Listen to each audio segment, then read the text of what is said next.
ladies and gentlemen, welcome to welcome to Codm Garena Clash S1. It's SKADI Gaming here, bringing you guys the 8 best teams that we've invited in this competition to bring the heat for the Garena side. Man, that caught me off guard because they were using the same logo. But yeah, welcome to Codm Garena Clash S1. We got 8 teams. Again, we did not manage to secure at least the top 4 squads for the Garena server, but we still got, you know, the teams under them that are looking to try to utilize this kind of event to propel themselves with a huge boost when they play at the biggest stage, which is at the ESL Mobile Masters 2024 Sao Paulo, Brazil.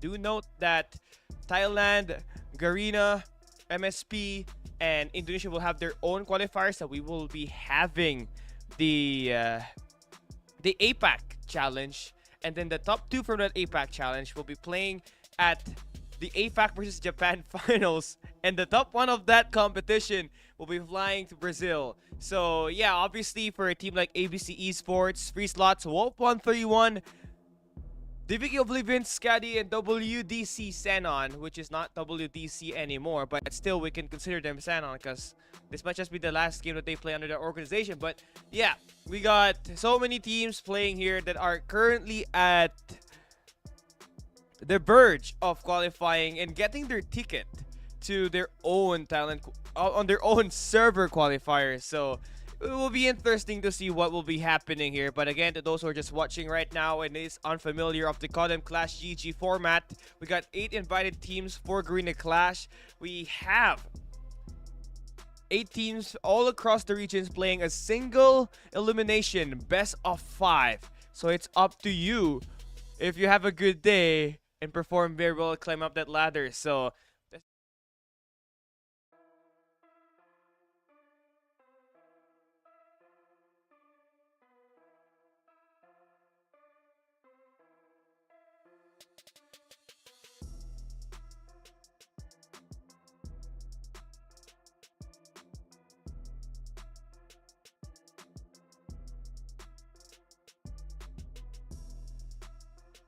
yeah, okay, so we got our playoffs day 1 schedule here. You're looking at SKADI Freezy, looking at XENON Me 6, and yeah, big shout out to my dad Alexis Salcedo and yeah, Yin for, you know, helping us sort things out. But yeah, so you're looking at PB ODYNNE, one of the best teams actually in the Philippines community. So they're almost running it like the way WPM Lokings has been doing it when they were playing back in 2022.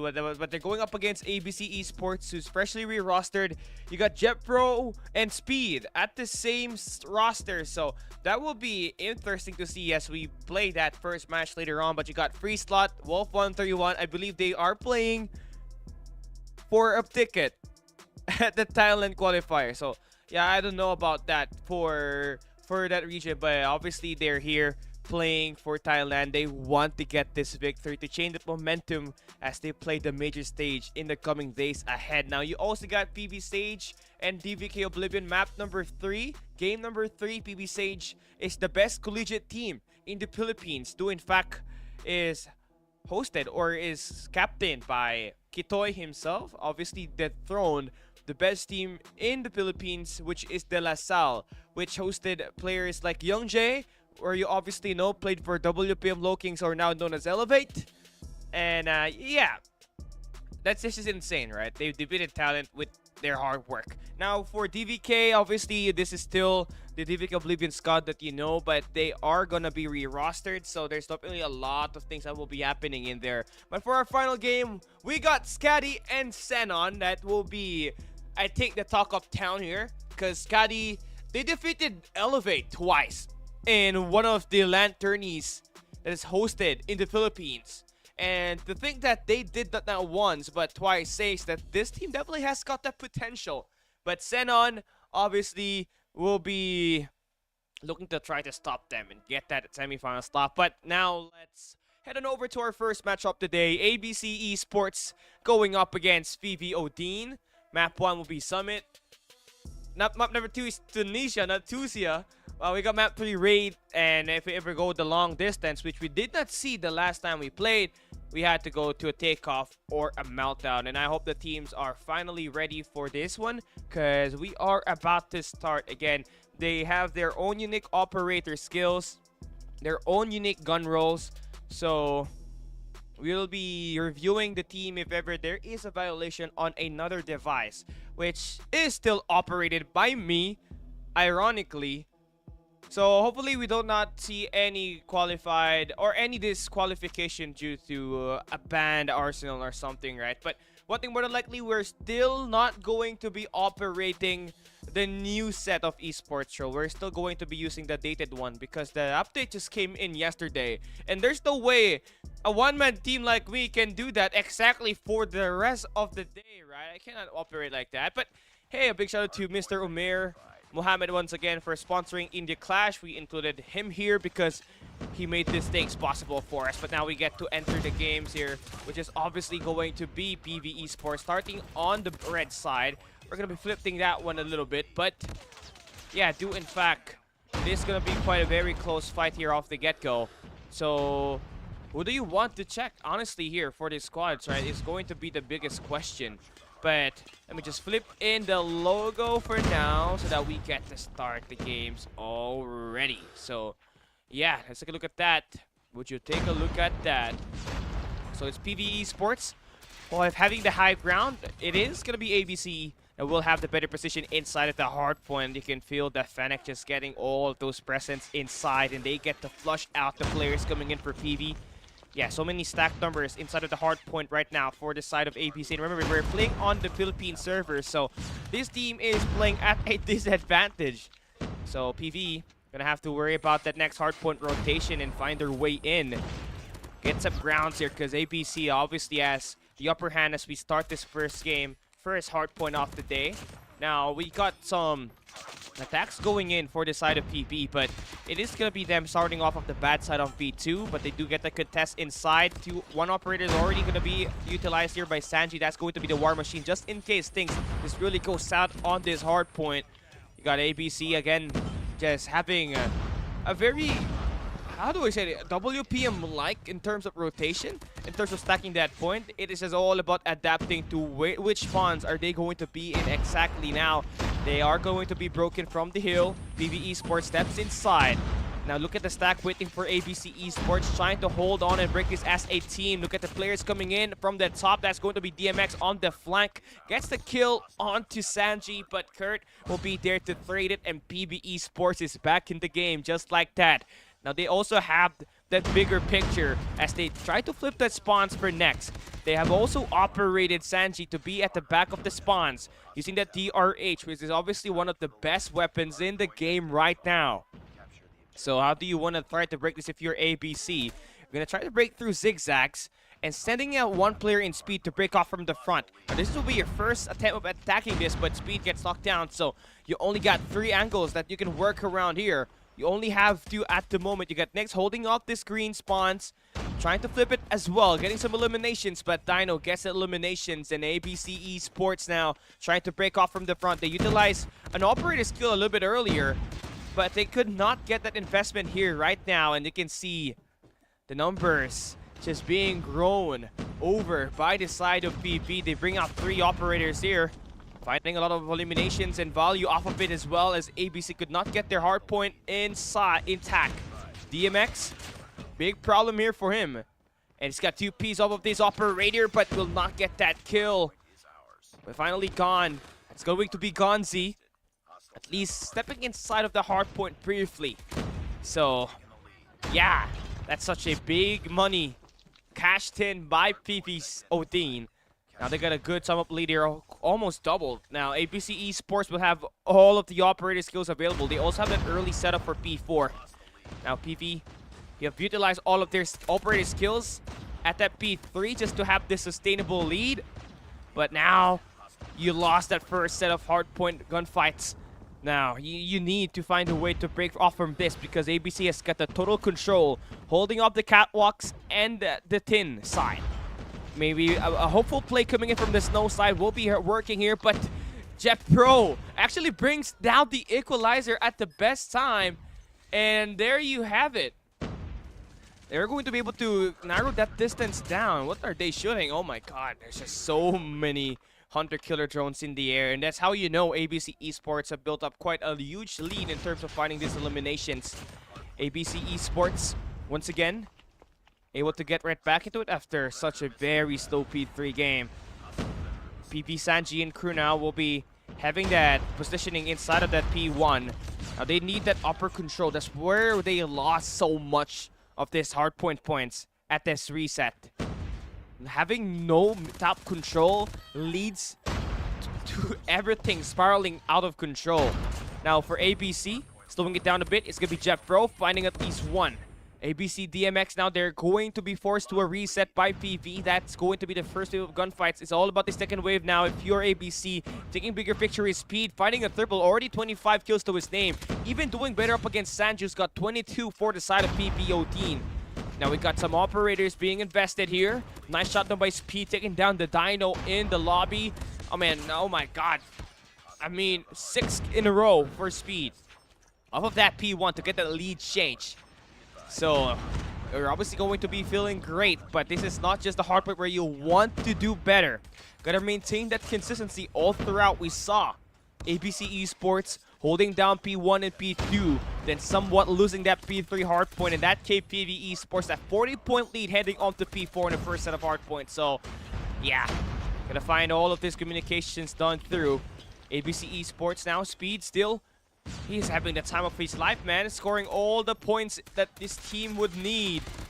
Finally, will get shot down there as PV will be holding off the spawns. They don't have that second floor for now, but they have that hard point intact, scoring all the points to get that lead change. Gunzi and Speed now bringing it off. Claw will be shot down there. No operator, good skill usage there for the side of ABC Speed. As we got Logic and crew just going in for the shot down. Nice read off of this flank from Kurt. Gets himself a 3-piece. But that would flip the spawn, so they gotta win this next set. ABC Esports holding off. The next hardpoint rotation, they are in good hands. All they just have to do is contest this final 17 points on this hardpoint number 2 and then just settle over forwards next to the next hardpoint. But will that happen, right? Because obviously, for FPV, they would need every hardpoint points that they can get off of this P2 so that they have a safety net as they try to break it slow on this P3 hardpoint. Now you got number 5. That's going to be DMX with the Annihilator, able to anchor in the spawns for ABC Esports off of this P2. So they definitely are trying to change that things down. But PV just break off through from the front. This is just insane. Jeff Rope finding a 2-piece of the kill feed.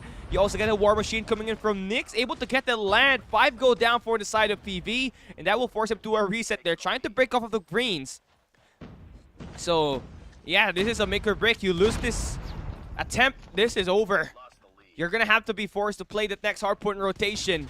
Jeffro bringing in the equalizer at the best time possible, getting these eliminations, and it's just ABC on the kill feed. Building up with streaks. That's exactly what you want as you try to erase that deficit that BP ODYNNE has accumulated on P1 and P2 of the second set. Now, yeah, this is such a big drop of performance coming in for Jeffro and DMX, right? I mean, it's understandable they're playing on PH server, so ping is gonna be a big problem, but yeah, they're doing pretty well. I mean, Speed, 40 kills. This guy about to reach 50 if he does win this early engage coming in from PV on this fourth hardpoint. They still got DMX holding off the back spawns. PV cannot get any sort of break. Gunzi finding a double, triple there. That should be signs of life. Erasing the deficit down to single digit is going to be ABC. But Ninsei able to get inside for free. And Sanji taking down Jeffro off the corners. And now we got to see PV ODYNNE holding off that point despite not having that hard point spawn in their favor. So that will force ABC Speed to bring down the claw. This guy, we're barely reaching the 200-point mark yet, and is already in 44. Make that 45, make that 46. Speed, what did you eat today? How are you beaming every player down just like that? Oh my gosh. When does the onslaught stop? Finally, he gets stopped there, but he earns 49 kills. And it's just gonna continue to grow, right? I think we just have to see the pro in action here. Speed, I don't know why, but this is obviously a smart pick for ABC Esports. Speed is one of the best players in Garena Masters back when he was playing for SKADI. In fact, he's still one of the best MYSG ID players out there. And yeah, this is going to be a surprise pick. All it takes is for him to just pop off consistently and you're set for like super gunfights, man. He's got 53 in the game right now. And PV trying to break off from the shadows, but they're all gonna get gunned down by Speed. Another Pred lines up. He finds another 57 kills off of this hardpoint number 1. And what an explosive start coming in today. I mean, just 10 more points for ABC. And they were taking this game. 9 more points. I can end it here. But finally, he gets shot down. But he has given his team that amount of lead to force this game. But do we see a comeback here for PV Sage? They cannot afford to lose any more hardpoint points. They gotta win everything. PV Ninsei holding off the point. ABC Gonzi on the top of this hardpoint. He goes in for the flag, but he gets shot down. No one will be in right now as we got Jeffro landing in the Predator missile. Sanji needs to play with his life, but the War Machine connects. And that will be ABC Esports taking map number 1. And what an explosive start here today is ABC Speed. I mean, we gotta highlight the OBJ players for ABC, right? But with the way Speed was playing, PV lost their momentum so bad. We're talking about PV who won the first and the second set of hardpoint rotation. But Speed just activated God mode. And it was just all over. Nice job. That's going to be ABC. Take a look at the stats here. That's going to be Speed with 58 and 30 kills.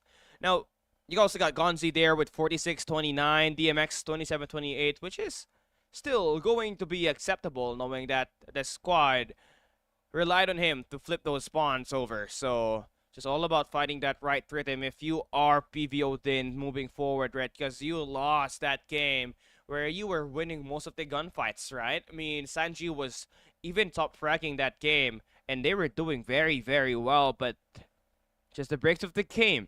Now, you lose this map number 1, there's always time to settle in and actually win, right? Because yeah, you have to. So that will be it. That will wrap things up for our map number 1. Now we're going to be moving into map number 2, which is going to be SND Tunisia. So this is going to be a map picked by the side of PV ODYNNE. So it's all about finding your right rhythm to it, because we already found ABC Esports taking in map number 1 with a very solid finish, individual performance from your boy named Speed, who is coming in from SKADI, right? So him and Jepro really is such a great pair to be looking at right now. It brings back so much memories back in Garena Masters 3, or no, Garena Masters 4, has to be right, with Cisco and Speed and all over the place. So we're going to be playing SND Tunisia right up next. It is going to be a map pick by PV ODYNNE, but this time it will be a side pick for ABC Esports, and they're going to be picking the defensive side. And this kind of map, you really need to have a strong sniper. A strong sniper will equate to you getting those first bloods, and those first bloods will eventually play those numbers games for you. So we're not going to be hanging in for so long, because now we're going to be playing the game itself. Let's take a look at the map. We're going to be starting with ABC on the defensive side. DMX will be their sniper, along with Gonzi, looking over towards top. I don't think DMX has the information now. Koshka is still going to be brought in. He finds one onto Ninsei. Will not get that kill onto Dino, but they have already done the difference here. But the stop is going to be continuous as PV gets overwhelmed. Gonzi finds a double with the pistol and the sniper. Yeah, that's how you want to try to do it, right? ABC Esports. Yeah, trying to play off of those snipers. DMX had that information. Gonzi made the rotation coming in from the connectors all the way to double doors. Using the sniper first. Oh, what? Huh? That's a wall-bangable spot! DMX, hold down! This is just the first 2 rounds. Yeah, I just... No. No. That wasn't supposed to happen.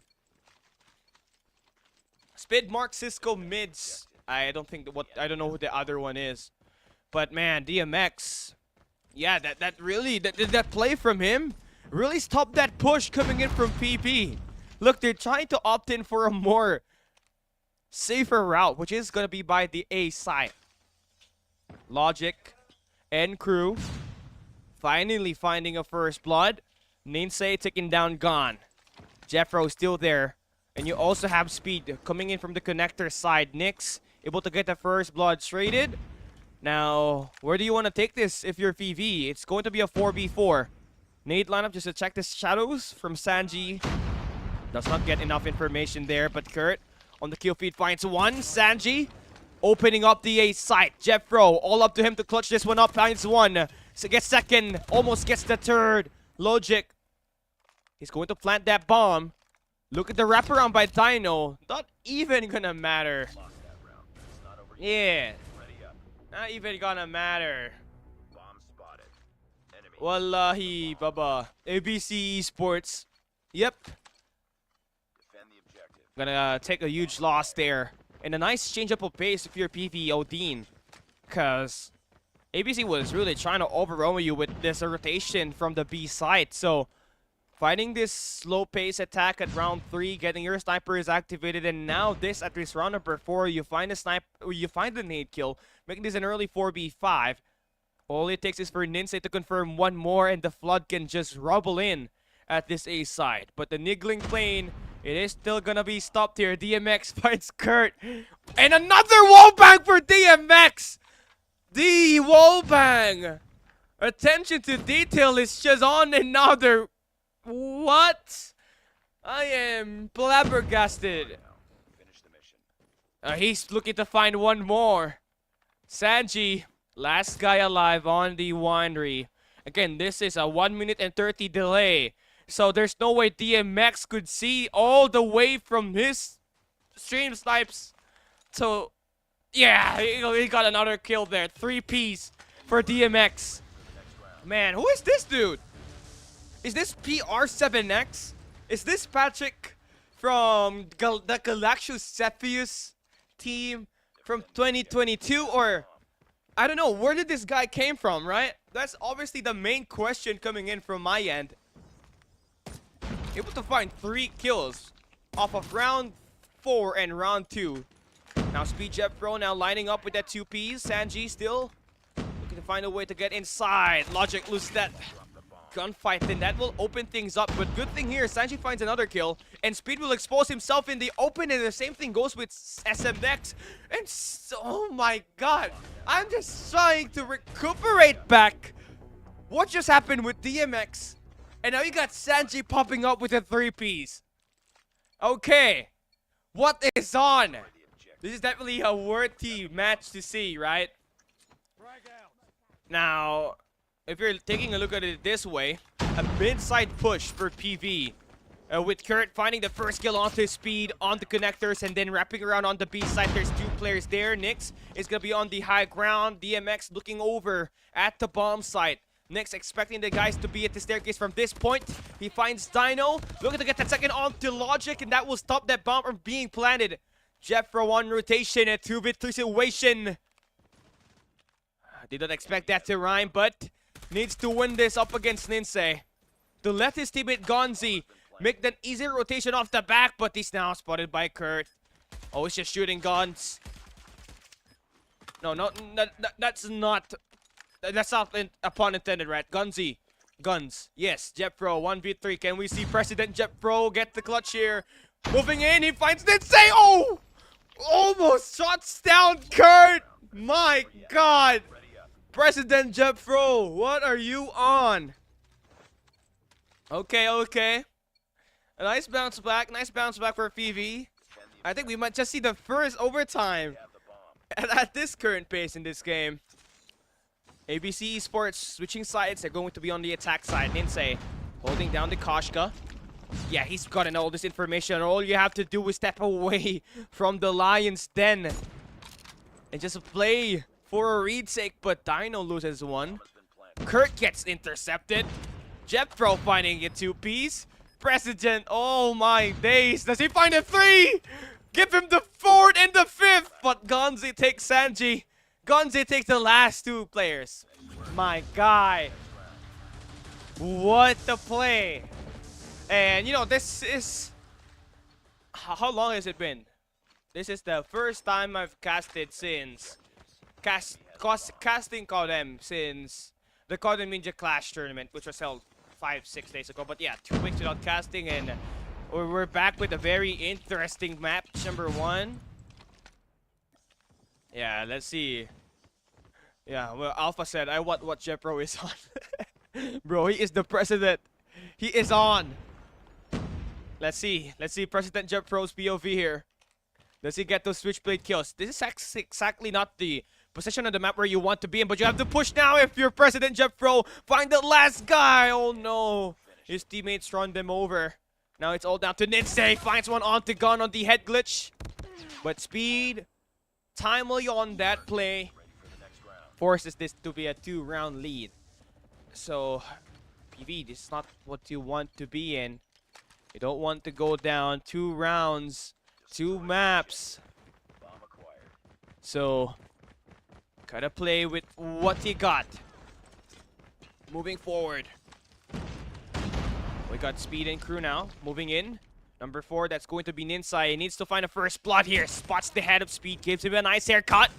Almost drops down Jeffro. Gonzi pushing in. LCAR9 play for him, but Gon just going in aggressive. Double door plays. Has to be activated here. Gotta find those right picks. Kurt gets the straights, but Jeffro cleans it up like a plate.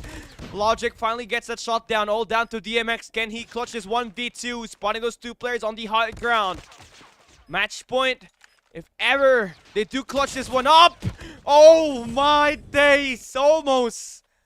But Sanji saves it for PV Sage. And no, PV Sage's brother. PV ODYNNE. Yes. PV ODYNNE, guys. Shout out to their manager, Yin. Alright.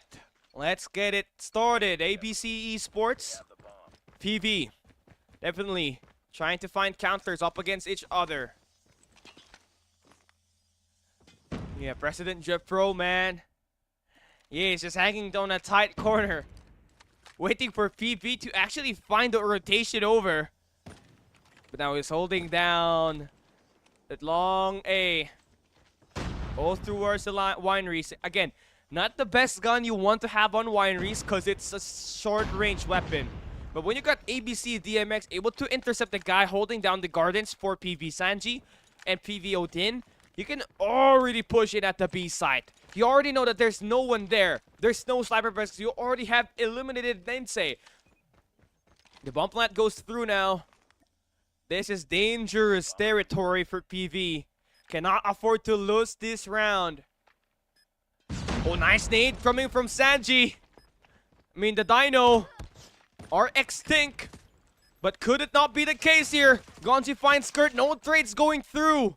Look at where we see the Rapids going from. Speed finding the 3Ps all the way from the double doors.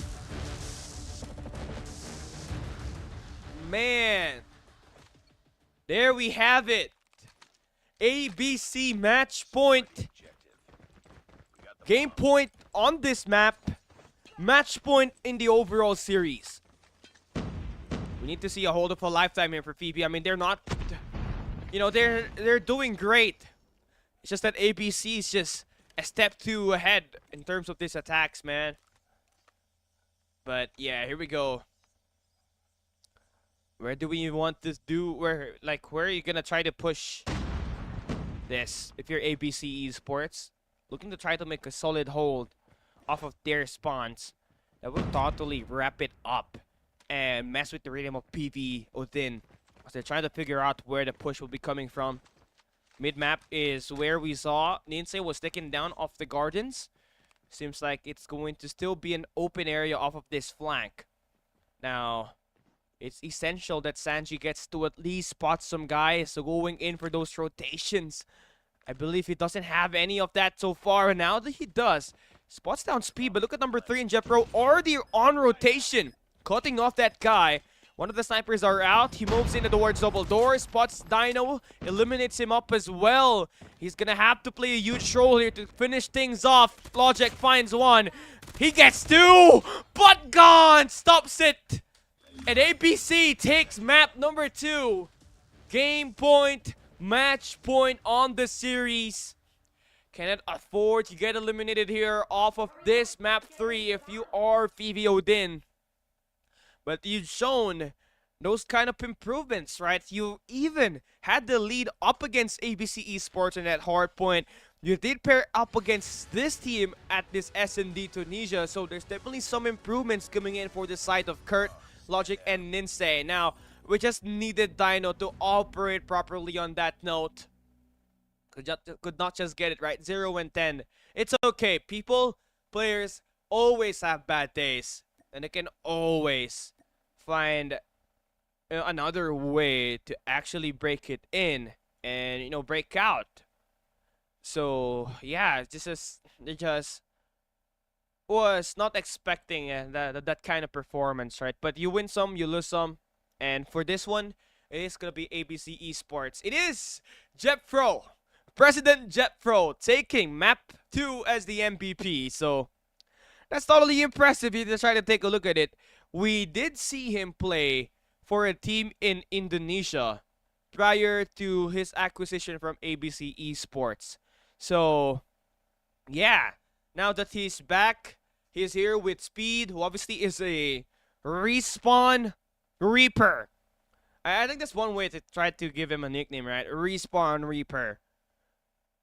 Okay, so obviously that guy's a beast, and you need someone to play that S&T for you. So you got DMX with the sniper, and you also have Jepro that can help you play for retakes anytime they want. And that's just the amazing part of it, right? So yeah, finding just the right rhythm here for ABC Esports before we even head into the ESL. By the way, ESL APAC Challenge season. And then if they manage to go there and they place top 2 on that tournament, they are invited to the ESL Snapdragon Pro Series Season 4 Japan versus APAC. APAC and Japan, basically. So, yeah, definitely such a long tournament name, right? But exactly where you want to be in. But obviously, if they do not qualify there, there's still a lot of chances, man. Because ABC Esports, they have something cooking for the Indonesian region already, and that's going to be the major series. So that's ABC Esports and Kagendra obviously trying to play at the best possible time there. But we have not received any information yet when Garena Master Season 6 will be played. But one thing more than likely, it has to be this February, because that's when Garena Masters 4 started. So hopefully we do have something going on for MSP, because I mean, we got one of the MSP teams playing at the top 8 of the World Champs back in December. But yeah, back to the games. It is insane, man. It is going to be PV on the attack side. Speed now, again, we saw him erupt for 58, but PV again trying to find a way to get into the B side, but they will all get cancelled. So PV Sage, his brother, which is going to be PV ODYNNE, which is playing right now, gonna have to slow things down, try to find some kills, and with Kurt taking down Nyx, that will open up the B side once again, but they did not check the pillars. Another player is going to be there. That's going to be Gunzi, about to intercept the guy off the god. Rock Skirt gets the shot down. Gun. It's just gunning them down. The drive-by is on the driveway.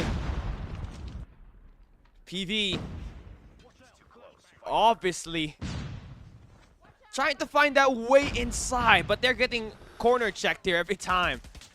If not Gunzi, it has to be Jeffro, right? I mean, I hate that's how you try to defend, because the pillar is exactly a dead spot. And now you got the spawn trap actually initiated out. It's not going to be a spawn trap, but spawn manipulation. If you can see number 3 and number 2 in Nyx, they are holding down the driveways, and that forces PV ODYNNE to spawn on the AC side. So you can see number 4, Ninja is spawning there. So make it easier for them to control these lanes and expect them off of one angle. And yeah, that's such a big adjustments that this team's had to realize when they're playing this control game. Especially when we only have 3 maps available on the world pool, right? So first map will have to go to... First 2 maps will have to go to ABC. And this first round on this raid control will be on the hands of ABC Esports. Jeffro, man, he is just having the time of his life. 9 kills to his name. Being one of the top Reapers on that first round. But PV now going to be on the defensive side, but they all get gone down. They lose the power position. That will give speed. That power position at this laundry side. He's using a switchblade. And yeah, erupting is insane here. Jeffro, oh my gosh. I mean, why? Why are you doing this? Well, PV's trying to break off from the spawns. Nice skill there for Logic. But Gunzi there for the backup. Bait-in switch happening.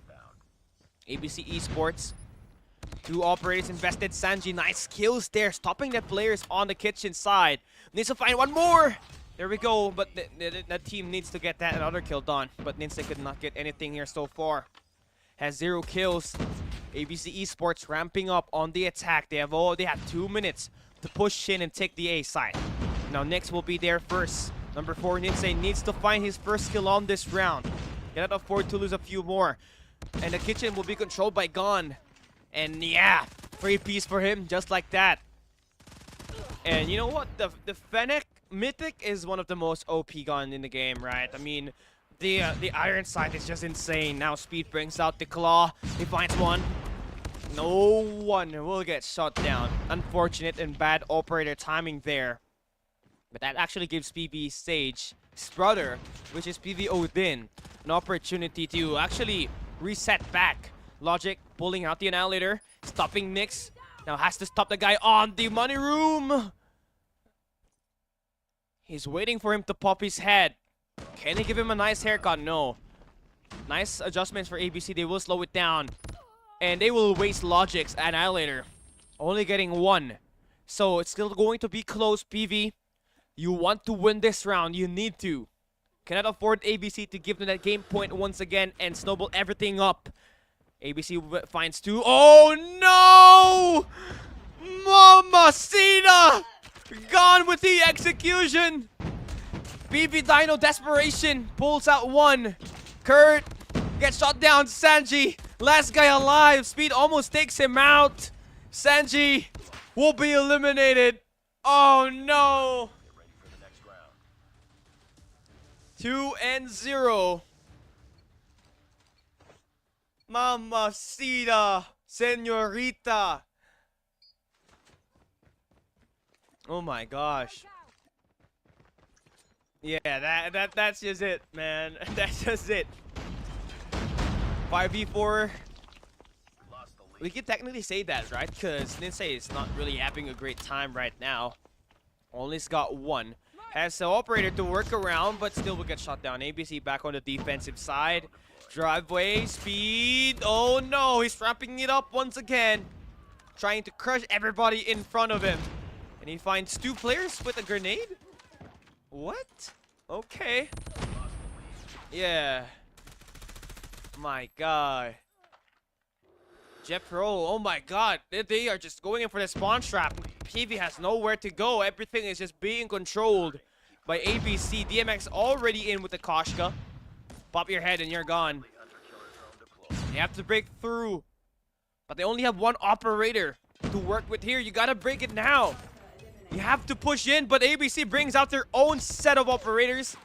Speed, able to take down Dino. Kurt gets that trade back, but PV In desperation, they cannot afford to lose any more lives here. Can we see one of the best comebacks in Garena Clash in the inaugural stage, right? DMX going in for that long route. The flank is on. A sandwich method, a pincher maneuver, whatever you call it, is gonna strike PV down to the ground.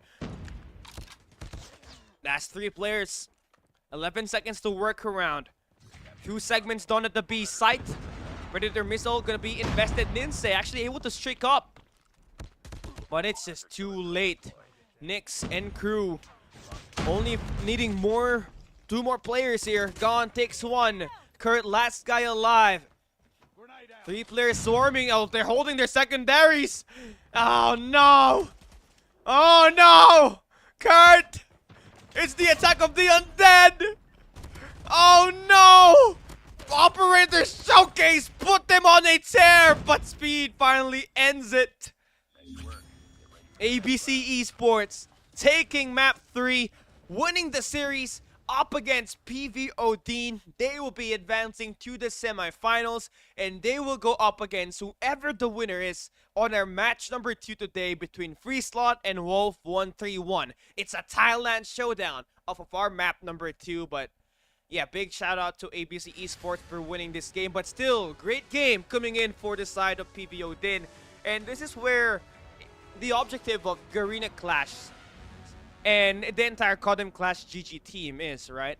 We wanted to provide teams the opportunity to go up against international teams. You don't get to play that most of the time. You only have your MSP qualifiers, you have your Thailand qualifiers, and apart from that, you have to wait up until stage 4 or somewhat a China meet where it's going to be either Garena or it's either going to be the fall invitationals or the summer invitationals. But here, at least at the community scene, this slowly rising teams gets a first-hand experience up against this other international squad. So by the time, if ever, they do advance as the best team on the region, they are not foreign to the playstyle of the teams that they're going up against with, right? So yeah, that will wrap things up for our game here today at map 1, which is game 1.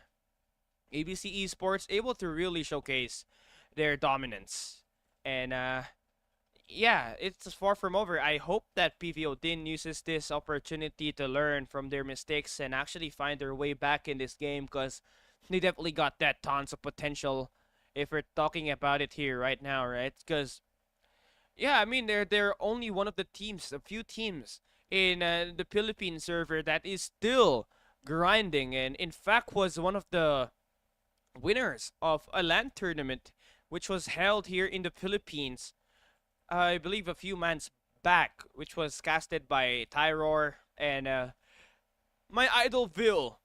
But yeah, apart from that though, that is insanely gonna be wrapping up our games here today. Do note, if I am just repeating my stuff, I am deeply sorry, because I'm also doing the graphics at the same time, right? It's definitely tough to handle everything alone. I miss Warden already, or I miss everyone that can help me shoutcast and just provide me that second talk over so that I get to talk about, I get to, you know, finish things up and not have to fill the airtime. But it is what it is. We will be seeing the boys of ABC Esports close it in. This first match of the day, we definitely did see a great one here. Although it was a 3-0 victory for ABC Esports, those first 2 maps were not easy to begin with. PV ODYNNE were doing them, we're giving them a tough workout and a tough placement, right? Because we even saw PV ODYNNE had the best moment there by obviously taking that lead up against ABC Esports, but having a rough time in closing it out. That's where they would have to improve their own set of plays. But that will only find out when we see them once again in this tournament. We will be inviting them in the next event, if ever they still will be available on the tournament, right? So let's take a look at our tournament bracket here before we end things up. It's PV ODYNNE losing to ABC on our map number 1. Coming right up next, don't go anywhere. When we come back, it's going to be a Thailand showdown. FREESLOT, the best team in Thailand, going up against Wolf131. We'll be right back right after this break. Oh! Hey, that's my face.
ladies and gentlemen, welcome back to Codm Garena Clash Season 1. It is SKADI Gaming bringing you this competition. And yeah, big shout out to Mr. Omer Mohammed for making this event obviously possible. He was the one that sponsored our tournament coming in from the Garena India side, where we saw Godlike was able to take that victory, right? But yeah, my hair is on fleek, and a big shout out to Stream Raiders Sakage for providing me an amazing jacket. But now we are going to be playing FREESLOT versus Wolf131, and I believe there is going to be rivalry between these two squads, because I believe they're the ones that will be playing up against each other in the Thailand qualifiers, which will be held in the next few days. So I think this will be a great gauge to see what kind of difference are we going to be talking about when we're heading into this game between this FREESLOT squad and this Wolf131. One thing more than likely, we already know that FREESLOT is the former Divo FREESLOT back in 2020, the runner-up up against NRX Jeremiah 2020 for the World Championship 2020. But it did not really happen, right? And right after that, FREESLOT kind of took a big dip in terms of their performance, but they are still technically considered a threat. Remember, back in 2022, they almost eliminated Smart Omega at the lower bracket, but they could not just get it through.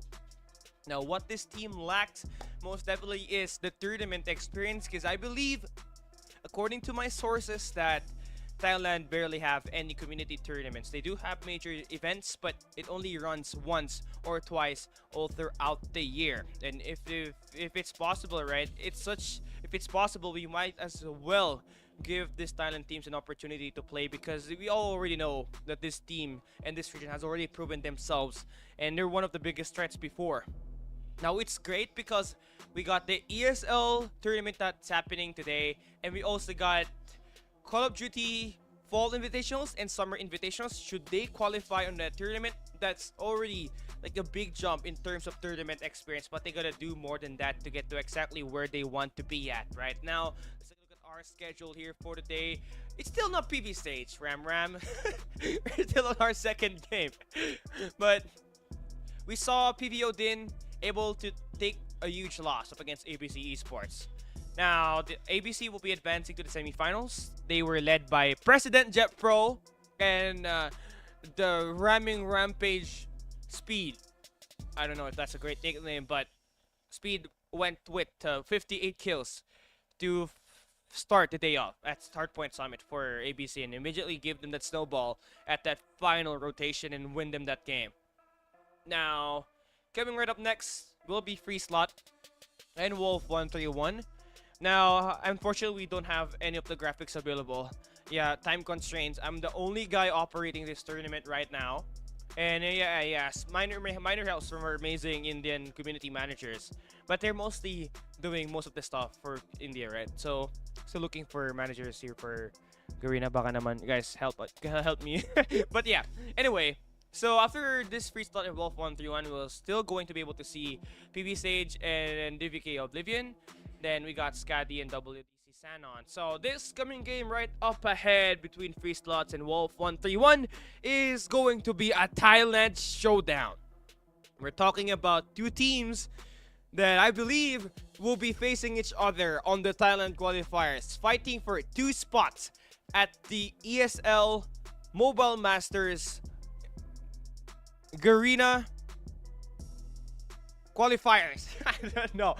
I mean, it's such a long event name, but obviously that's what they're trying to fight for.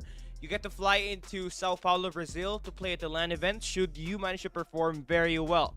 But that will only happen if you play well in these games and the coming matches that you're gonna have on the qualifiers. Now let's take a look at FREESLOT and Wolf131. It is gonna be a best of 5 once again. FREESLOT, they will be banning Ashenda, Hardpoint, Firing Range, and Standoff. Wolf131 on the other side will be banning Summit, Meltdown, and Raid. And we have our first 3 sets of maps, which is Takeoff, Tanisha, and Crossroads. Kind of all long distances if you ask me. And if we ever have to go that long distance, Arsenal and Express, man, long range. It's exactly where we're going to be heading into. Looking forward to the Tunisia because we saw a lot of highlights with ABC Esports, especially with DMX with its sniper on that map number 2 at SND Tunisia earlier. So I'm looking forward to how will these two Thailand teams actually pair well with one another, right? So right now we're gonna be heading into our game number 1, and takeoff will be a map pick for Wolf 131. FREESLOT will be there as the side picker of this match. So it's all about finding that right rhythm, if you try to ask me, in this game itself. Now they're going to be playing on the PH server. I just hope that it will not disrupt any of their play styles. But one thing more than likely, the game is about to start. For the side of WDC FREESLOT, they will be leaving the game. I don't know why, but they left the game. So we're going to be leaving the game here as well. I don't know why. I hope I did not mess up the sides. Have I? No, we did not. So what was the problem? I don't know, but we're going to be talking about that as we continue this game, right? So there's definitely a lot of changes, especially in the terms of roster changes for the side of FREESLOT, right? I mean, they lost Guitar. I mean, they still have at Nawin, C1 and yeah, but Sugus coming in from Lynx TH, Aimbot, I believe from WDC XENON, if I'm not mistaken, still going to be massive threats in these games. Now for the other side, you got Kims for the Wolf 131, obviously one of the most sought after snipers in the game. I feel like he's going to be a big threat up against whoever is a sniper for the side of WDC FREESLOT, or now known as FREESLOT, after the disbandment yesterday. And yeah, do let me know in the comment section, who do you think will be winning this game? I mean, a big shout out to everybody that's watching here right now. We got 60 viewers, and that's already a lot, knowing that we don't have the top teams in today's competition. So yeah, it's great to be here watching everybody almost try to do their best, but we're going to try to take a look at the games once again. We're entering it for the second time. Hopefully no more disconnections, and yeah, we get to see some top level high tier action for this squads playing here today. As much as possible, we can delay the games as many as we want, for as long as we have the teams playing at their best way possible and without any delay and trouble with their devices. And now we get to start the game here right now. Let's take a look at it. FREESLOT and former WDC FREESLOT going up against Wolf 131 Esports. Taking a look at the early rotation here from yeah. He's got the DRH, most likely going to be the anchor for this squad. But what you oftenly would want to have on this P1 is those second floors. You want to get that red side top area. You want to get at scaffoldings and the blue side top floor as well. Now Purcell in the team able to control off the generator side, but Sugus and crew able to stack that hardpoint resource inside. And then defending coming in from Sugus will not work, as Kims and crew actually find a way to dismantle that. But you would need to find these top positions if you're the side of Wolf 131 right now. Ziskinny was shut down by Aimbot TZ. And the first 30 seconds actually is going to be contested, just like what we expected it to be. So it's just all about finding the perfect rhythm here and just keeping this hard point scrappy. If you are Wolf 131, it's going to be a long game. You expect this to be as close as it can get. You're looking at the P3, P4, where obviously where the money hill is going to be coming from. But on the P2 side we go. Early rotation coming in for FREESLOT. Number 4 in Sugus will be inside of the hard point. And they're going to try to actually overextend. Not exactly sure what the idea is here. Maybe they would want to force this team to spawn over towards top side, which is currently what's happening in line. And with Sugus already in for the flank, they should be able to intercept these guys in front of them. Still does not have that spawn though. But this is the best way for you to at least score some kills. Curse trying to break off from the front, kind of playing with his life. The flood goes through for the side of WTC, and they find 4 players on the kill feed. Make that 5, forcing the side of Wolf 131 to spawn over towards generator side. Nice kills coming in from Anawin. So he's got himself quite a solid start. Could basically rival Speed's performance earlier. Already has 17. Second closest is 9. That's going to be Aimbot still from his team. A solid snowball effect that we're seeing on this map as this P2 gets one-sided. Map control, spawn manipulation in the hands of FREESLOT. But you're obviously going to have to find a big bounce back here. This is the first set of rotations, but you definitely want to fall apart. So you play with what you can do to defend that home turf Right now, Curse playing the DRH. Gonna have a good head glitch there. Aurora Launch is gonna be where you want to be at.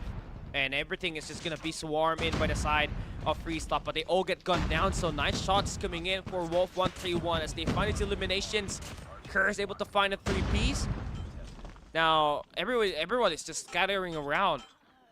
This is the perfect moment for this team to get right back into it. Right, just a 10-point lead that they're trying to fight for. So yeah, they have definitely find their way back.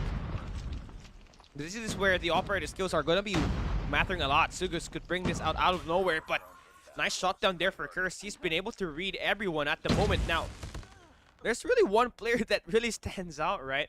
I mean, taking a look at INOUGRAL right now, 23-7 on the kill feed, and he never fails to score more than everybody, just on a tap ahead. And if ever I do want to build a fantasy team, I want Speed and INOUGRAL on my team. Then I want to have Nihan as my sniper. Then Anzai, perhaps, as my 4th man. 5th man, it's kind of hard, but I do want Susano in there. Let's give him that, back spawns, but P4 opens up after quite a disappointing start on that P3. They bring out 3 operators, and are now able to get that lead change for the squad, giving himself 30. Now, the highest skills that we got today is 58 from Speed. He's got 30, possibly after this P4 ends. And even better is that this is just the first set of hardpoint. So, definitely some operating things that INOUGRAL has to do to keep himself and his teammates at the best possible spot. Because right now, the hardpoint's being contested and will be claimed by Wolf 131. Skinny already 36 seconds in his name. And I love that he's not overextending, just keeping that equalizer inside of that point and just let them actually find where you might be at. That's going to give him a 23-point lead heading in towards the reset. Now, all of these players really have to step up, especially Yeah, who is currently playing kind of slow with the DRH. And yeah, the team of Wolf 131 may not always get all of the skills, but they play the objective very well. But on this scrappy map and this scrappy hardpoint, which is P1 and P2, is where actually we see WDC FREESLOT get a lot more kills and a lot more points. And we saw that at the first 2 hardpoints that we got in this takeoff map itself. And INOUGRAL, man, he's just on the kill spree with the Fennec. It's just a lightning and a thunder to top it all off. Able to clean off the red side off of this hardpoint all by himself. 35 kills to his name. I mean, there's a great chance he might end up with 60 at the time this game ends. But only if it's going to be scrappy. As we have 1-3-1 still back inside the hardpoint. And yeah, I mean, this is obviously what you want to see. A very close, tight end, neck-to-neck matchup between the Thailand teams. Showdown itself, it's a Thailand showdown itself. So, you're not only trying to fight for this best of 5, but you're also trying to fight for momentum to play tomorrow and the coming tournaments that you'll be playing. And the qualifiers that you have to enter the ESL Garena Challenge. But nice shots coming through for Wolf 131. Curse, he just has been lighting it up, man. Able to get a lot of good reads off of this. And partly the main reason why Wolf 131 is in the game. Yes, definitely a Curse object. I wonder if how many fingers does he have, right? Could be a 5 fingers Sukuna, could be a 10 fingers Sukuna, I don't know. But he's definitely a Curse. That's his name. INOUGRAL, though, on the other side, has already secured himself, yeah, a good lead. INOUGRAL has 43. Like, if he drops 70, I'm not gonna be shocked whatsoever. Because everybody he spots is able to light it up. At least able to get a trade. Every after 3 kills, perhaps. But Wolf 131 heading into this P3. This is where they're able to claim tons of time. All about playing this zone. And actually for WTC, FREESLOT, or FREESLOT whatsoever, they're kind of gifted with a split spawn, but they could not convert off of that. So Wolf 131 able to maintain the hard point.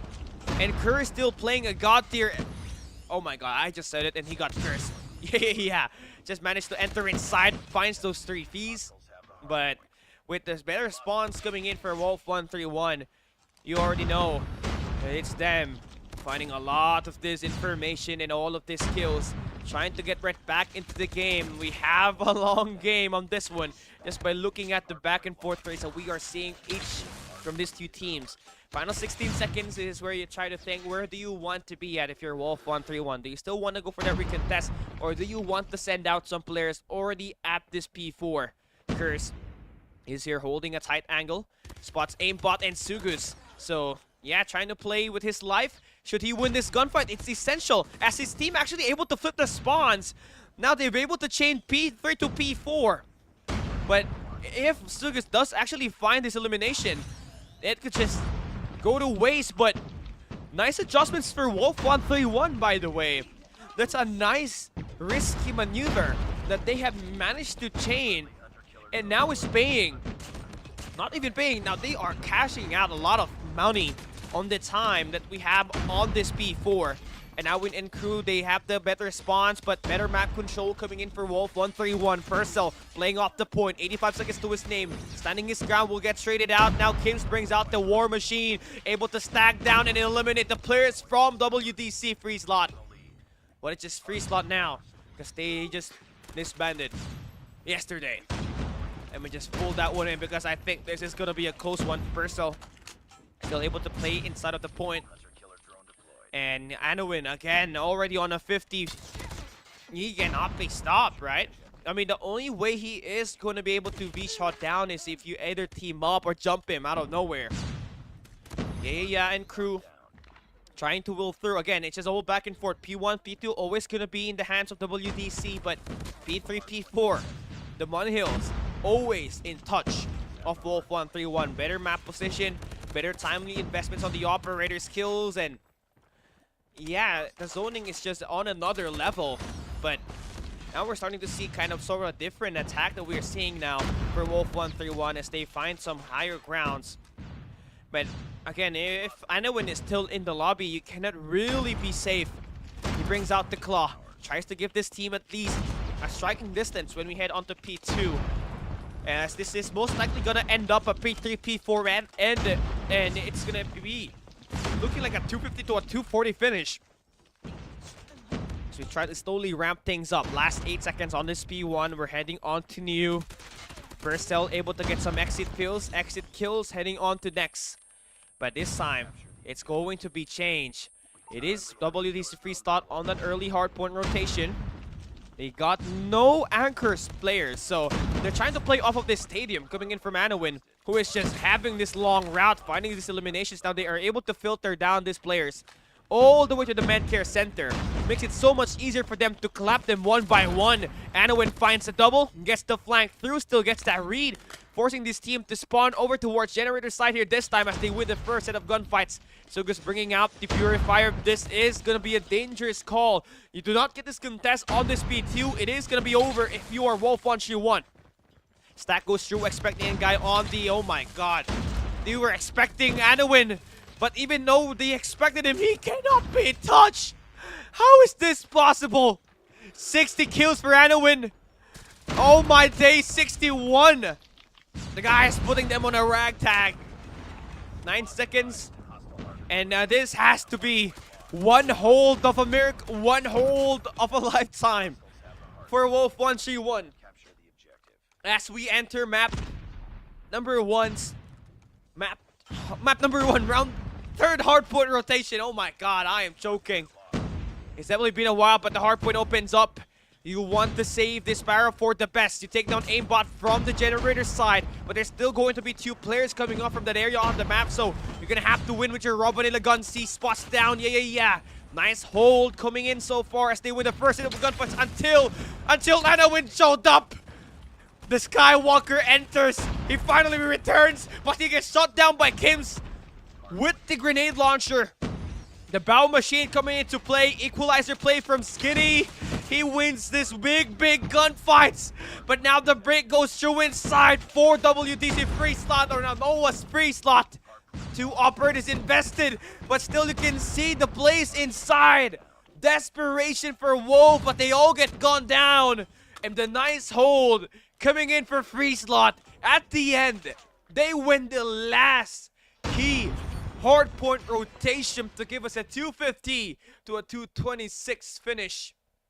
What a game. What a play. Takeoff. Living up to the hype. The Thailand showdown. Remember, this is the first time we've seen the Thailand region play for the first time in a lot of months. And yeah, this is something that is good for the community because at least we still have them playing in a tournament. But now we take a look at the stats. Oh my gosh. Huh? What? No. Okay. Okay. I want whatever Speed was eating, but I badly want whatever Anowin was eating today. Although it's kind of expected because it's Takeoff. But I saw him with 62 kills before I switch on to the guy holding the equalizer. But how did he end up with 72? Crazy stuff. But again, he may be dominant, but Wolf131 was able to keep it close. So, you cannot underestimate that feat, right? It's like Carl Anthony Towns scoring 62 and losing, right? But obviously, that's not going to be a good analogy, but Anowin, yeah, just like Speed earlier, they're able to chain those gunfights time and time again and giving this squad an opportunity to have a sizable lead and finally ending it, which is timely because Anowin and WDC FREESLOT, or FREESLOT, let's just skip in saying FREESLOT, or FREESLOT, you know, FREESLOT was having trouble with P3 and P4. And the thing with that gameplay is that it's alarming because those money hills are essential for you when winning. They did lose the first 2 sets, but they managed to get that early rotation and they invested 2 operator skills to win the game. And yeah, that kind of play is the most important out of all because you're able to stop the game from rotating to another hard point, which means more travel time for your squad. So 250 to 226 finish, that's gonna be how this map number 1 will be ending up. Tunisia will be our next match, and man, this is where I want to see Kato. I think Kato is aimbot, right? No, I am not sure. Actually, I am not sure, but Kato is one. We will find out when we hop into the game. It's going to be a bloodbath here, battle of snipers, and I want to see who is going to be wielding that sniper when we play the Tunisia S&D, because Kato, if he is gonna be playing, means it's gonna be quite a tough battle here. But yeah, Wolf131, they are going to be choosing the attack side. Let me just confirm that. So team 2 is FREESLOT picking map. Wolf will take red. So I guess we're gonna be able to switch the sides here. So yeah, okay, no problem with that. Wait, what? Yeah. Okay, I'm just having a brain fart right now because I'm doing most of the editing. But we're gonna be able to start the game off right away. This time, Wolf131 will off to play as the attack side. I mean, I guess they have something hiding on their back pockets, right? Because if you're going to be playing a map like this, you're gonna have to really consistently push through with a battle, right? But exactly that's not what's gonna happen here. Let me just turn it back up. We're gonna be starting with Wolf131 on the attack side. Chat, let me know. Was the graphics wrong the entire time? Oh my god, that's a big fumble for me. But yeah, let me just fix this. Oh my gosh. Oh my gosh, chat. Oh my gosh. I am having a brain fart. Anyways, let's head on to this one, right? I mean, I have finally connected. So, oh, wow. So, it is Kim. So, Kim's coming in from WDC Sanon, if I'm not mistaken. I don't think Gato's playing, judging by the sniper presence here. So, Curse and Zucchini gonna be the last two guys remaining on this squad. So yeah, it's just all about where do you want to try to take this at the moment.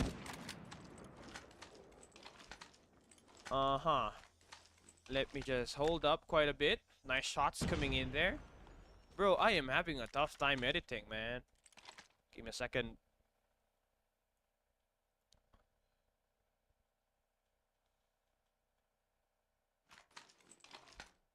There, finally fix it. Okay, let's go. Let's get right back into the game. FREESLOT 4v2 situation. Curse trying to take their time. Yeah, he's there. Oh, he's gonna spot him, but he's not gonna get the confirm. And Curse able to get that team up, though. They get 2 kills. It's a 2v2 situation. We're not missing out on the action. It's just about to get better. But the stun goes through. INOUGRAL, the turn of the Jedi is here. And C1 completes the heady. And they get to play that break properly, and they take that map win. Nice work. Get ready for the next round. Wait, Kato is playing? Who is Kato? I don't know. Who the heck is Kato here? But yeah, man, we're gonna be continuing it up. So here so far, it was quite a close battle, right? It all came down to a stun that was dropped in by INOUGRAL. But look at the push coming in on the mid side. See Skinny, I don't think the players are going to be expecting this nice slide to take down Yaya on the tight corner. Stun will connect, the nade will also land, but that will not be enough because we got the over-one play coming in from the side of Wolf131, but aimbot contains and finds 3. INOUGRAL is here. Oh, he gets shot down real nice. They can go for a bomb plant, but C1. Oh, he has not been spotted. The slide is heard, and Curse with the timely rotation. Yeah. INOUGRAL is Anakin. Yeah. Yeah. He's the return of the Jedi. 1-1 on the scoreboard. So, yeah, so far it has been quite even, but now we're starting to see some massive change up. You don't want INOUGRAL to be right in front of you now. Right now, stuns connect. Oh, he's winning the waiting game. Finds 1, finds 2. Could not get the kill onto Kims, but it's great. But C1 able to get some punch around. Buying the team some time. How does he get 2 punches off that round? Oh my days.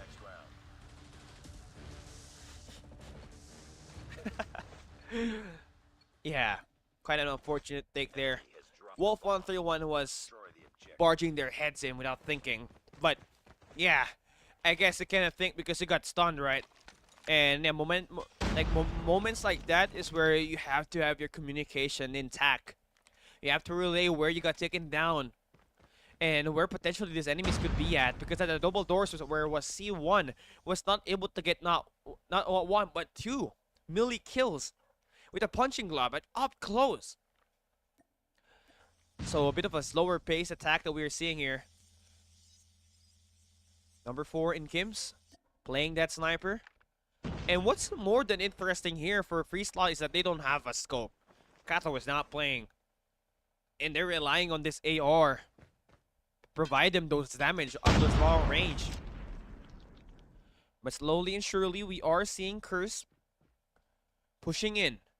Deep behind enemy lines. Purcell now able to spot that guy. Curse able to get that trade. At least you have some positioning. But INOUGRAL, oh my god, he has returned.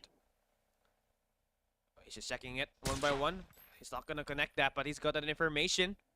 C1 could go for the push, but opting for a stun before heading inside. It connects. Curse has to reposition. He's got a DRH in hand. He can withstand this gunfight off of this, but the flood is just a lot better. WDC holds it off, but Kims lands 1 shot, connects the second, almost connects the third. It's all down to Dashi, but INOUGRAL finding a double and letting this team know who's the better defender. It's them at the moment, boy. Buttman. 3-1. You know what? I'm just so happy that we're casting this tournament. Like, it brings me so much memories. And the thing with Thailand region, right, they barely have any community tournaments going around the community, so yeah, this is such a solid win to think of it, right? But they do have a major event coming, so they got 2 tickets, 2 spots for the Garena Challenge season. And the top 2 will be playing up. It's the top 2 of Japan, and the top 1 of that competition will be flying to Sao Paulo, Brazil. So still a lot of time to fix your lineups, your strategies, and your mental game. The enemy has the bomb. Looking at that attack coming from Wolf 131. Heading into the B side is where they're trying to take this. So sniper placed from Kim's is crucial to break the defense of FREESLOT on this area. Yeah, he's got a DRH. Low fire rate, but has a high damage. He finds one. He deletes him so easy. The slide to kill Skinny will let Wolf 131 withdraw from their position as they're down to their last 2 players. And yeah, they're pretty lucky because no one is wrapping around the back. But yeah, it's just a beaming machine. Taking 3 players at that one spot. Kim's last guy. But he's surrounded and it's over. Aimbot. Nice work. Finding those kills. And just to be fair, this is going to be a map Bomb picked spotted. by FREESLOT, and that's why the dominance is there. But looking at the lineup composition, right, especially the guns that these teams are picking, you would expect that the Wolf 131 will have the upper hand, having a sniper playing a long route for them, right? But it's just FREESLOT overwhelming them on this long range with the DRH at least. Or in fact a stun plus a closeout with a switchblade. That has just been the play as we enter this game. Purcell and crew slowly going in. Do they know aimbot? And Sugas is there. Oh no, aimbot sees 1, sees 2. And now Sugas will get traded out. Curse has to stay alive. Purcell needs to work this rotation fast, but C1 able to intercept that. Luckily, Purcell gets that kill. It's a 1v2. They have that information. A 1v2 situation. Purcell trying to find Yaya and Niwa. Niwa is Anowin. And this clutch is needed bad. You need to find these kills, not give FREESLOT that match point. Purcell slowing things down, crouching his way in. And you love the take that you're seeing now from FREESLOT. They're just holding topside winery. As soon as that bomb gets planted, it is over. Oh my god, Purcell's going in for the plant. Bomb has been planted. It's such a counter-tempo play, but now he's spotted here. Anowin, it's gonna be a team up. Yeah. Getting that elimination. And it will be Bomb defused. 5-round wins now for FREESLOT. So that will be just 2 steps closer into winning this match. Spotted. And yeah, can someone tell me what happened in short? Only 526 subs. They need to advertise the channel. Oh, SK, hello there. How's it going, man? We're just new. Like, we started this year, like January 5. We're still trying to advertise the channel, but yeah, we need sponsors, man. If you do know some, please help us. But so far, we're gonna enjoy this game, right? C1 able to spot down Kim's. Purcell is on a tight slope. Top ground, hops back. I don't know why he had to drop down like that.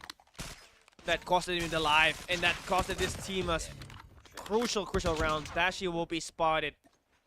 And FREESLOT, Tunisia, masterclass. Don't even need to think about who gets that initial pick because everybody can be a threat. Anyone can go for those trades. Destroy the objective. We got 6-1 on the kill feed, on the scoreboard. Game point. Also match point. It's a best of 5. Does FREESLOT win this map? It's going to be 2-0 and they're going to be on match point heading into Crossroad. But yeah, you have to think about this game first, right? But with the rate that Wolf 131 is dropping, you're going to have to expect that this is going to be a closeout that we're seeing from FREESLOT. Bomb has been planted. For this game, 5v2 facing. Game point Wolf131 has to get this through, but you have to go in with some shots from Curse. Checking all the corners is essential. He spots down one, misses the second on to aimbot and C1, and that's it. Ready for the next round. 7-1. FREESLOT will be taking that win. And it's going to be tougher from here on out if you try to take a look at the Tunisia game that we're going to have right up next. I mean, the crossroads strike that we are going to have right up next. Oh my days. It is almost going to feel like FREESLOT is going to run things over right now. Take a look at the stats. INOUGRAL still going to be the MVP. Oh, he's definitely trying to make a run as one of the best players at the Thailand scene. And this has always been one of the best, right? And they clearly secured this without a sniper, without Kato. 8-3 on scoreboard for him. That's a 2+ KD. Same thing for Yaya, yeah, but C1 having the better impact on this game. Probably have their higher kills and also at least a bomb plant or a diffusal to work with that. That will wrap things up for this game. And we're going to be moving on towards next. Now, I feel like for Wolf131, they could have done a lot more better when they're starting on the defensive side. But yeah, seems like this is going to be a worse map for them. And they have to really figure out what kind of strategies are they going to be upping in. Because you have Curse, who is the MVP here with a scope. And he is definitely such a big threat on that department. But they could not just find those massive changes in terms of just trying to get that pace over towards their side, which gradually strangled their odds of winning the game. So yeah, that will end things up. We're going to be heading into map number 3. That will be Crossroads Strike. Though in fact, sorry for the error on the graphics that we had. It was 1-0 heading on the Tunisia map. So now it will be 2-0 heading into Crossroads. Wolf131 will be starting on the defensive side. Now, this is exactly where you want to be in to initialize that spawn trap as much as you can. And they need to win 3 maps straight to advance and face ABC Esports on the semifinals. But before we even talk about that, they need to win this map number 3. They have to win their gunfights in those close range. You let INOUGRAL lose? He is gonna be a walking highlight machine. He scored 72 kills on that hardpoint takeoff. And he was the MVP with 8-3 on the KND at this SMD Tunisia. Now, you let him in for the last time. It's going to be a big, big threat. Not going to be a friendly one. So, let's see. How are they going to try to space things out? Final game, potentially, if FREESLOT is able to close this one up. But Wolf131 still got a second chance at trying to win this game. Let's see how are they going to try to prove everything up. We got to start it all off with INOUGRAL. Highest fragging player on that hardpoint number 1. Starting on the attack side is going to be FREESLOT. Trying to maintain this mid-map control and trying to at least push towards the enemy side is what they're trying to aim for. But better map control that we are seeing for Wolf131. But still taking their time here. Kims could not land any shots there at all. Dashi and crew will be gunned down. And now the spawn trap is activated. This is going to be bad. And when he's using a KRM, my guy, he is just insane. Long range map, you have to really take your time in closing that distance down, or you just play a tight corner and go for this pressure up close, right? And yeah, that's going to be a 6 life deficit, and an A site has already been captured by WDC FREESLOT. And 2 more segments in at the B, and they will just win through capture here. And with the pressure that they have for INOUGRAL, it just makes things so much easier. And you know what? Someone really have to take INOUGRAL in, stop him, right? I mean, you have to team up and take him down because he's been the main reason why you lost these last 2 games. And if he just runs loose like this every time, it's just gonna be a big beatdown. 9-17 on the kill feed. Live count still favors FREESLOT on this elimination battle. And again, INOUGRAL just playing close and personal, taking down Curse, pushing in, almost takes down Dashi, but he's gonna get eliminated. But what that does is actually push his teammates inside of the B side. They can go for a win through capture, and this is desperation call. You have to get in if you are Wolf 131. Skinny on the long range with a switchblade. Not exactly the weapon that you want. One segment just needs to be done by FREESLOT, and it's done and over. Anowin spots Skims, takes them out, and that's gonna be round number 1, favoring FREESLOT. And yeah, this is it, man. This is just what we're leaving for, right? So, Anowin and crew, it's looking like they're still unstoppable up close, right? So you need those long range to pop off. First cell, obviously with the DRH and Dashi, with that AR again, really have to be active in just trying to keep the pressure on this long range engage. And nice 2 picks coming in for Dashi to open up top fire. You already have some ground, so you gotta have to play smartly and just win this next set. But you got the gun down, but you do diminish the life count of FREESLOT there. You got a 5 count different on the life count, so obviously doing a lot better compared to the first side that they were taking. But being consistent is what you want to be into this, as Curse and crew actually does a lot of time on this A side, but only to be turned down by aimbot. Just get a 3-piece with that switchblade. Now you got yeah with the war machine. Man, he is lighting things up, stepping at least 2 players and activates the spawn trap. You got number 2 in Anowin holding it down with the claw on this top floor. You also got that purifier up close from Sugus and that Sparrow coming in from C1. This is a matchup nightmare. It is a spawn trap. It is the dominance from FREESLOT that's just overwhelming Wolf 131. This is just insane. Anowin once again dealing the final blow. So 2-0. C1 and crew once again showing why they're one of the best teams in Garena and why they are the #1 team in Thailand. So yeah, I mean, one of the best spots to be in is exactly where Dashi is at. He has to win his gunfight onto aimbot.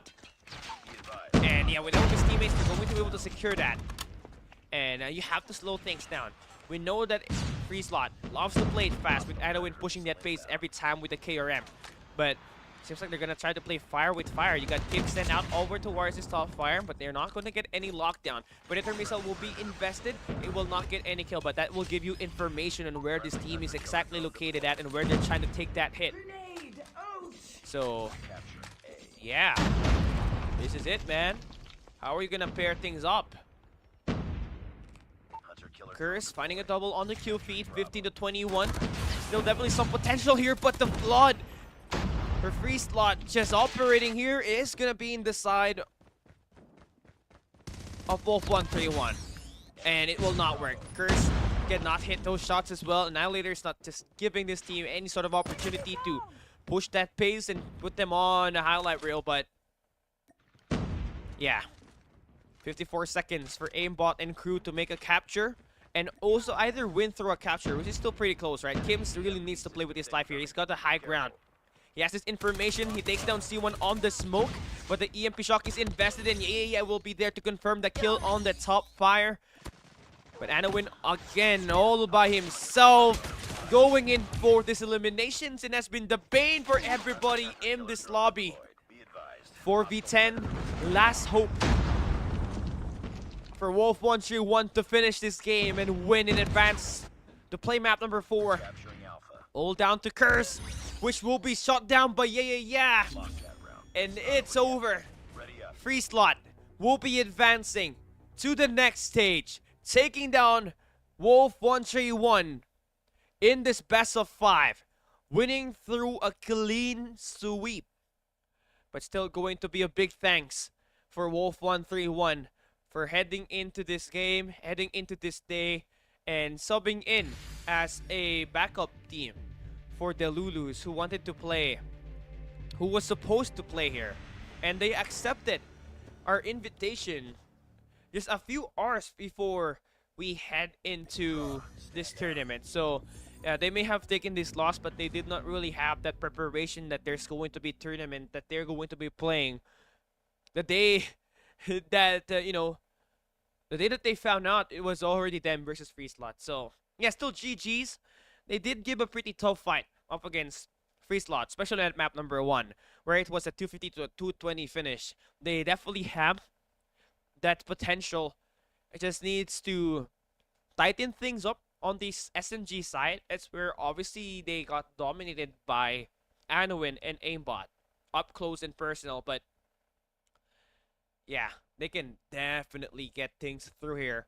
They got a few more days before the major tournament happens, and it's just all about fighting that right rhythm. Now we'll close things up here, and that will be bringing FREESLOT's game up against Wolf1 3-1 to an end. Another 3-0 will be served on the first half of our games, but you think that is gonna be the end of our games?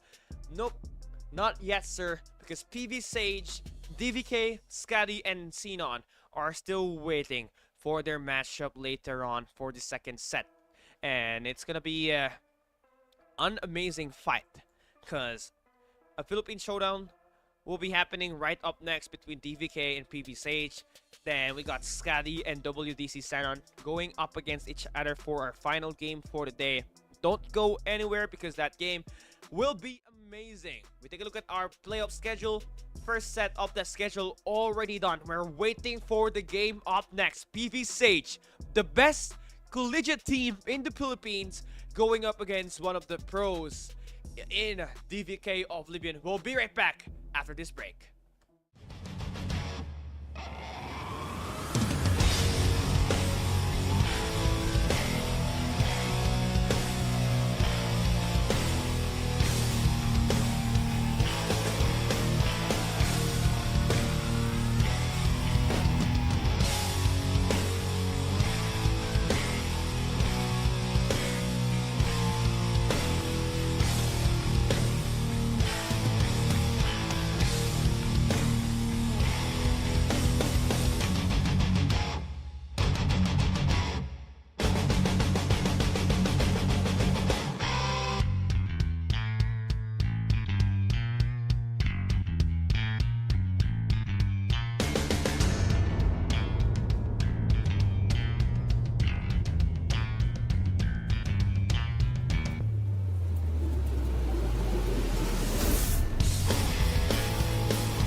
gentlemen, welcome back here in Garena Clash Season 1. It's SKADI Gaming bringing you guys the action for our second half of the day.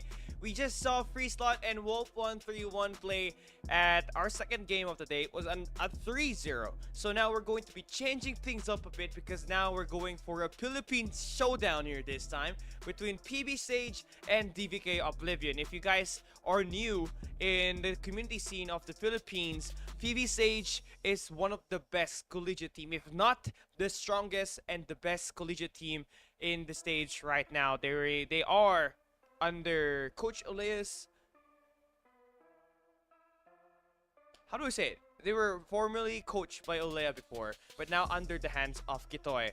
And I think you guys will be would be very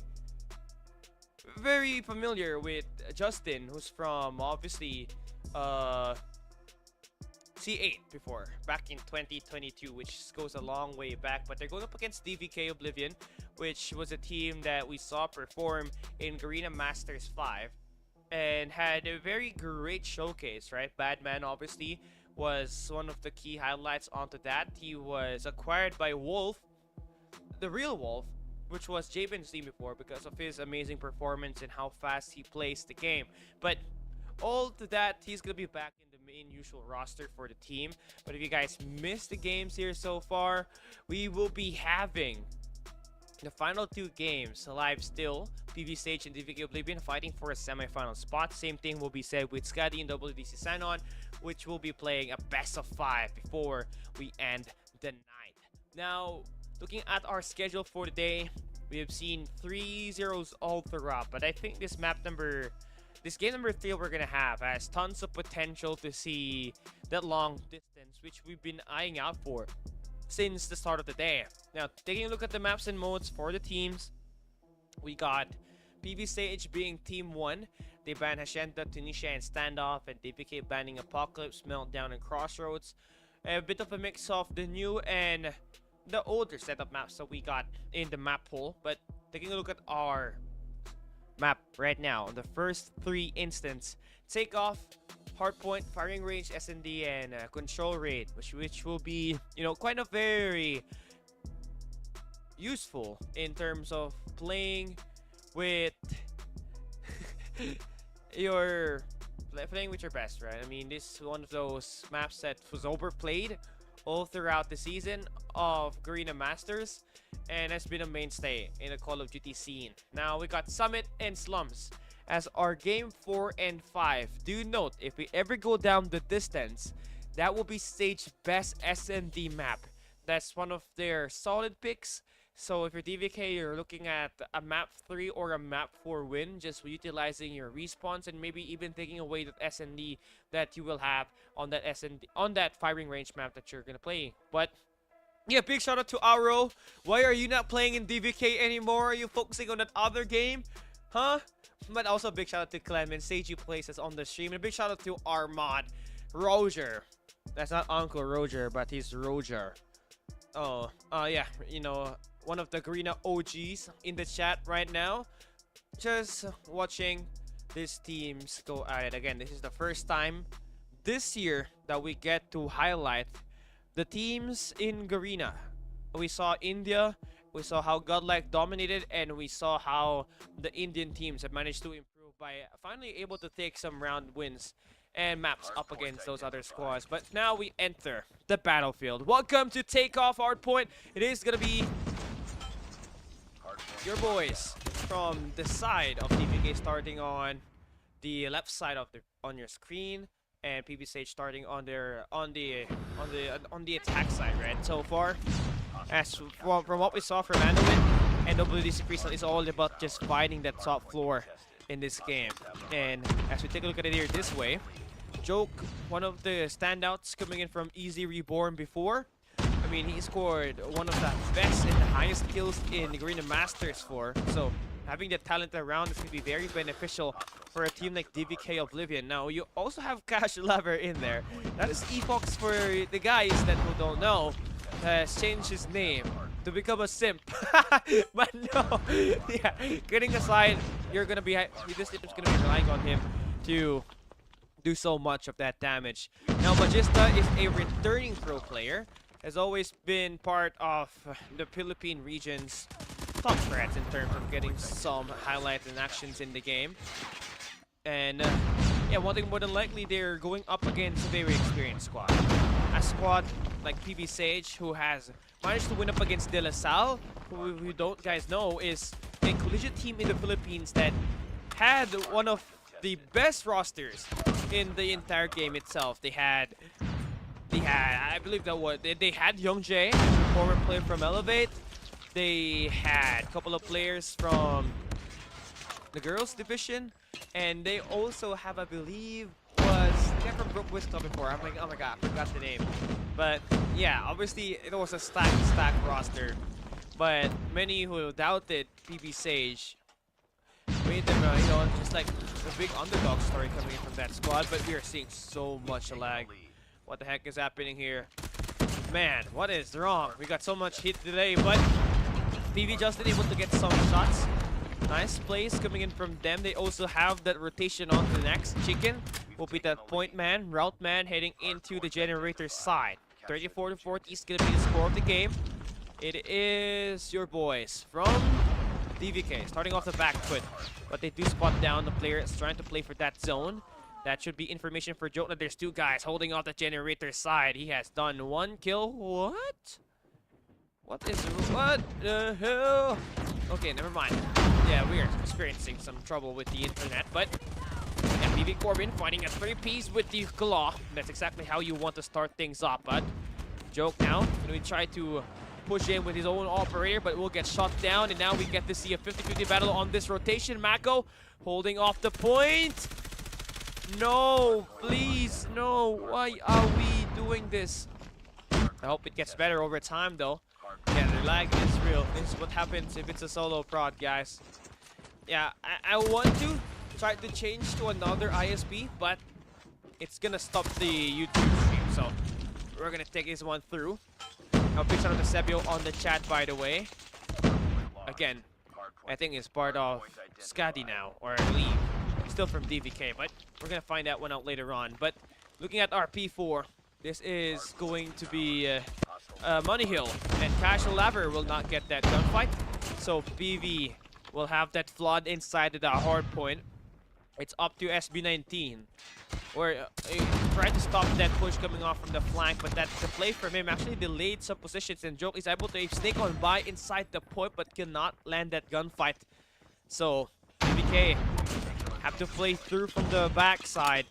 Also from the front side with SB19 already coming in off the back, getting that elimination to flip that spawn over. Has to win this gunfight up against Chicken, who's going to be the anchor of PB Sage. Playing it through, gets 13 skills. Makes that 14 before getting shot down, but they have managed to stay inside of the point. Claim some time. Casual Laver, 13 kills to his name. Yep, DRH, one of the better guns in this update. Definitely being utilized by most of these players. Now, one thing more than likely that we are experiencing is the serious lag itself, man. Serious deal breaker here. This is such a good game that we are just about to experience, but 62-102 is going to be the score before we head into hardpoint number 1. Back to the reset. And yeah, seems like it's going to be pretty much distributed in terms of fighting the skills. It's all just all about this timing and this positionings and just zoning up everything up for these two squads.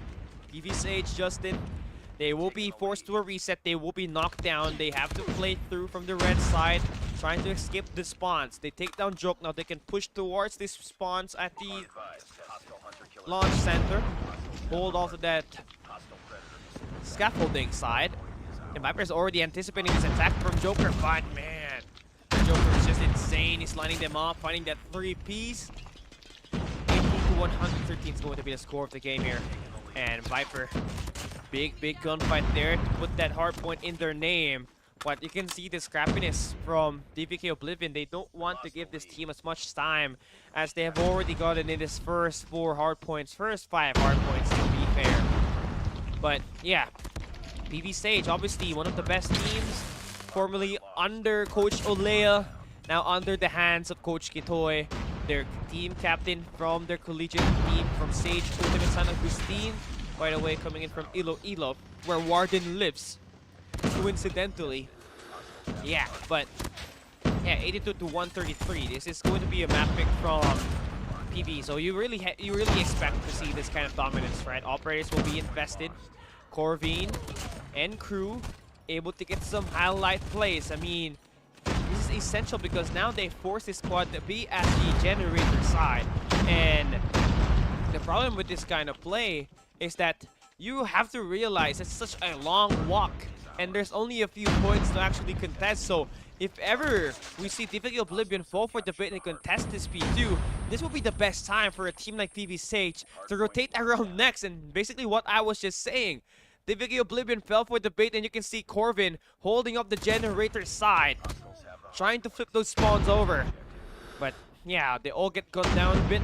It's gonna be Cash Lover and crew trying to find his exit kills, He's gonna have that high ground priority lane from him. As they find his eliminations, they will be late on this rotation. Do they have these operators to work to break this point? Exactly not. So, rubbing in the guns is where you need to pull in through. And they stack it with SB19 fighting that double. This is Batman, if those are just wandering around. Yeah, he changed his name. Probably interesting why he had to change that. Obviously one of a highlight name already, but SB19, one of those boy groups in the Philippines. But yeah, so far, insane dominance that we're seeing from PB Sage. It is just Corvin getting tons of kills there. 36 leads the lobby in total kills. Then follow it up with Joke with 29 on the other side of the map. And on the other side of the team department, they're going to be late once again on this rotation. 119 to 171, they need a big hill. And this P4 needs to be controlled by Oblivion to stand a chance and not let this game snowball. They're stacking their resources up front now. SB19 bringing out the Sparrow, throwing these players inside. They are going to be stopped by this attack, and it's going to be a successful second line of defense we are seeing from Oblivion as they fully utilize those operators to its full extent, even countering the players holding off the fountains. Insanely great communication that we're seeing from Oblivion this time round. Finding those solid adjustments, but Sage already having the better spawns on this area on the map means they're going to be the ones that will have unlimited reinforcements in this side of the map now. DRH in hand for Cash Lover. They find those kills with the help of Manchista. Got this back, they got this lead back chip by chip. And they're definitely working their way into that. Remember, we saw Wolf 131 up against FREESLOT having such a sizable lead, but only for it to be turned around by FREESLOT at the end. So, really don't count the DVK Oblivion yet because they still are in striking distance. Just only one good hardpoint hold that will put this team in the best spot possible. We have finally reconnected, so I believe we are now not lagging anymore, so we can just fully go in and cast this game to our full extent, right? Joke getting the elimination on through. P1 is gonna be in control for Perseverantia, Sage, Ultimate, and they also have the spawns for next, but that will be flipped by SB19. Now they find down the players off the mid-map, but this 30 seconds that they're giving away is so big. So you really have to put in so much pressure into that. You cannot just let Cash Lover be that guy putting all the pressure. You have to put some numbers inside of the hard point and contest that as well, because Corbin is just a walking wheel for himself. 45 kills to his name, leading this team in terms of securing frags. And you also got Justin again from C8 Esports before. He is not new to this kind of altercation. And Sage again being one of the best university teams in the Philippines, truly living up to that hype. Now trying to close this gap down. P2 is where we are hopping on, and they got the spawns for next. Should they win this gunfight, it's over. They win it. Just 30 more points for them to close this game out. Number 4, Cash Lover now bringing out the Annihilator. Does he spot these eliminations? Viper will land the shot with the help of the Claw. They finish down the last few players from Oblivion inside the point, and they force them to play that reset. 20 points to win the game. Viper bringing out the Purifier. We will get shot down. Magista from deep. He spots these players on this long range, but cannot land these blows. Finally connects, but the hard point is uncontested. Oblivion has to make a hold of a lifetime to win this game up against PV Sage, who is looking to try to end this game up in this hardpoint number 1. 242, 8 more points. It is game. Do we see it end? Not yet. PV Esports still getting contested here by Magista, who finds that 3-piece. And man, one more point for PV Sage to win it. Do we have an operator available for the side of DVK Oblivion? They do, and they actually get there in time, but they don't find volume of that, but they do win with their raw vanilla guns. PV Sage, they don't have any operators here as well. Have to win with their gunfights and go for the pinch play maneuver. Mako finds the double. Cherry, last guy inside, wins the gunfight. A 2-pen push coming in for Corbin, but they could not get the job done just yet. Justin on the top. Does he spot this player and win the gunfight? Yes, he does. And his teammates is there to go for the stack. One last push for the side of DVK Oblivion, and they still stack it and win it. Now we bring out the Sparrow, and that will finish things up. PV Sage able to finish map number 1 with a win. Solid gameplay there. Sheer will. They just want to finish the game by just stacking the resources. Oh my gosh. It may not be a close game, but that was one scrappy battle. Courtesy of DVK Oblivion and PV Sage. 49-40 for Corbin. Man was just on a mission. And this is the best thing, right? PvP Hyera, known as PV Hyera, will be joining in to be that main sniper. So it is just going to be another treat for us. DVK Oblivion, it is not just yet over for them, right? Because it's just the first game. Yes, it has all been 3-0 so far, but it's open for clutches. They can always win through map 4 or map number 5. And obviously speaking, Corbin obviously had one of the best performance in that game, but Joke had a 50 piece. That's the 3rd highest kills that we got on Hardpoint.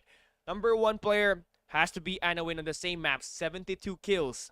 And then we had Speed with 58 on that Hardpoint Summit, then Joke with 50, followed up with Corbin, who's got 49 on this game. So we're totally living up to these top fraggers for these squads. And that will wrap things up, and that will finish map number 1. And that will give Dawn, you know, a time to actually breathe in and breathe out after that fast-paced action that we just saw. Because PV Sage ending up with that win on that at that takeoff SND. At that takeoff Hardpoint. Now, heading up next, it is going to be firing range SND. It has shared a lot of moments in the world stage. I think one of the most iconic up until recently is the SND gameplay of Godlike versus Luminosity Gaming at the World Championship. Who would have thought that Godlike would pull such great battles up against Luminosity, especially having so much confidence when they were playing on that gameplay, right? So it's just all about finding this right rhythm again for them. And we're going to be hopping into map number 4 as soon as we can. So it's going to be a map pick for DVK, and they're looking for that long range support, right? Epox, obviously, Cash Lover, he's gonna be here. Oh, Arrow is playing? Okay, Arrow is playing. Oh my god, shout out to Arrow. So he did not abandon DVK Oblivion. He's just the secret weapon to play firing range. So again, that will be interesting. But yeah, this games, it's just about to start. We'll be hopping into firing range SND, where you have to rely on your snipers to play those close long range. So I'm looking at I believe it was Hyera or a Justin sniper play for PV Sage, and most likely going to end up as an Epox or an Arrow sniper gameplay. So it's a battle of snipers. Finding those first bloods are essential to giving your team that numbers advantage and that confidence to actually flood and play through numbers when you're trying to push inside of these bomb sites that's located in this map. One thing for sure, those utilities are going to be coming in handy to counter the plays from those long ranges or even trying to close in that distance down. And this mid-map control, we saw it from Godlike, it is essential to play with the mind of your opponent. So you win that mid game, you win that mid map, you're basically going to be able to have such a deliberate battle when you're playing in this S&D, and we're just going to be seconds away from seeing that game happen here, because now we get to see DVK and PV Sage fight into this firing range. Now we saw PV Sage win map number 1, but obviously speaking for a team like DVK Oblivion, they will be looking for revenge. So adjustments made, by the way. It will not be Arrow that will be playing that sniper, but he will be playing a Holger 26, and he's pushing so deep behind enemy lines, trying to take down Chicken, who threw a nade, and the Chicken is in the mix. And Arrow finds himself a double. Finding a triple is most likely gonna end up happening if Mako could not land those early gunshots. Damage done early by DVK Oblivion, and they also got pressure coming in at that mid-map. Cash Lover. I don't know if he loves money or cash. I think it's both. Slowing things down is PV. Trying to play through Mako's and Corvin sniper here. This long range again gonna be very beneficial. Locus in hand. Number 4 Cash still has 0 kills, but Joke finally able to land himself 1. And PV, the longer you take this, the longer you're going to second guess where you want to take that push. And Joke, another kill. I guess that's a wall bang. Oh no, he is actually right in front of him. And Justin, he's gonna find one onto Lover. Oh, does he stay alive? Nice dance. But Joke was anticipating him at the tarpaulin side. Gets that elimination. It's going to be 1-0. Nice shots coming in from the side of DVK. Defend the objective. And the thing was that the catalyst of that success was just letting Arrow push with that Holger on the round number 1 at the day lane. Now this time you're going to have to rely on Joke because all these utilities are just lining up. You're not going to get any shots, but you do have information on where these players are going to be exactly located at. Now you have to try to plan out where you want to take that route to play for this retake. As we got a solid hold from PB Sage at the trailer side. They put that bomb down. They also got the rotation at the A lane.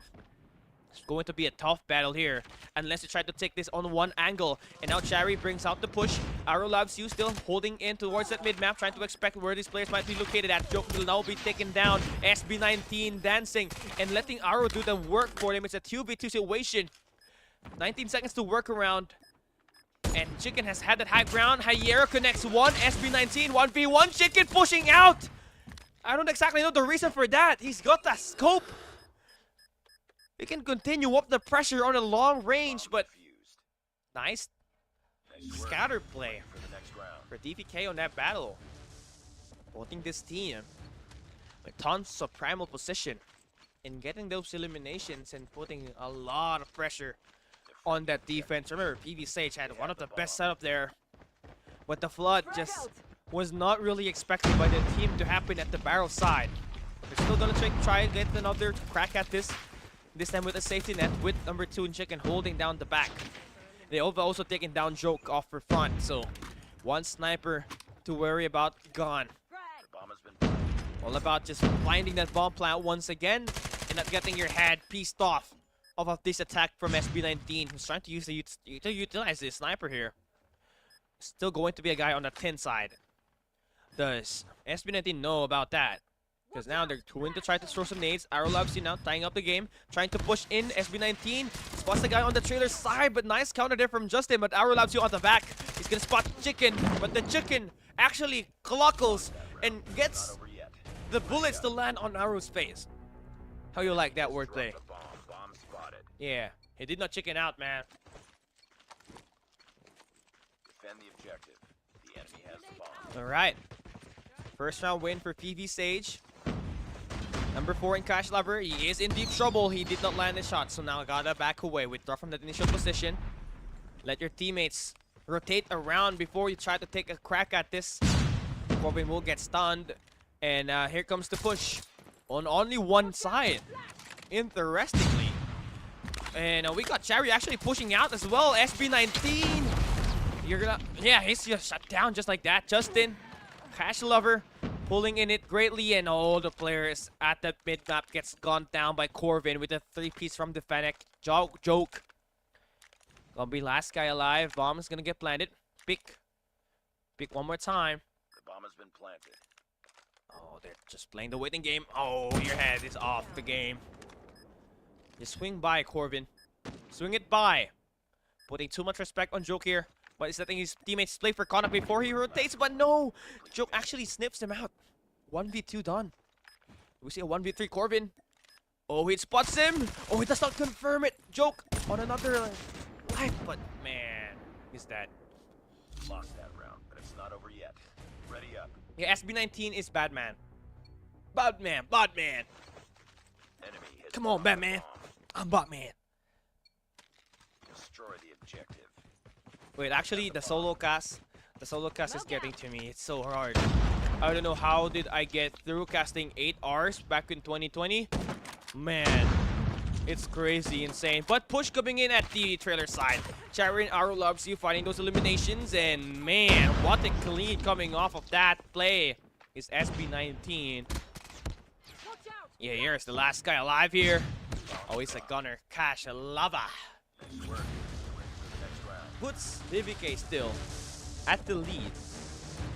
And there's one more round before we switch the sides. I think it's essential for SB19 and DVK Oblivion to win this defensive side. We have the bomb. Cannot afford to let PB Sage run them over when we start the switch of side. And this time, this team is going to be on the defense. Hyera with the bomb. Playing quite a very solid approach here. It's just playing for information, right? And this is actually going to put at least one player down. Should Hyera go and pick this area on this barrel side. And the bomb is going to be dropped. But First Blood still waiting. But we got some information from Arrow here. And that covering fire actually puts Jari in striking distance. So, nice play from him. But it also costed him his life as he revealed his position initially. It was supposed to be a great play for DVK. But now with one less player, you're going to let Jari play that long route. It's going to be on a tight spot. Spots down Chicken. Chicken will be served nicely on the dinner. But Justin able to take down Shari there. Keep these numbers in their hands. The bomb is going to be planted.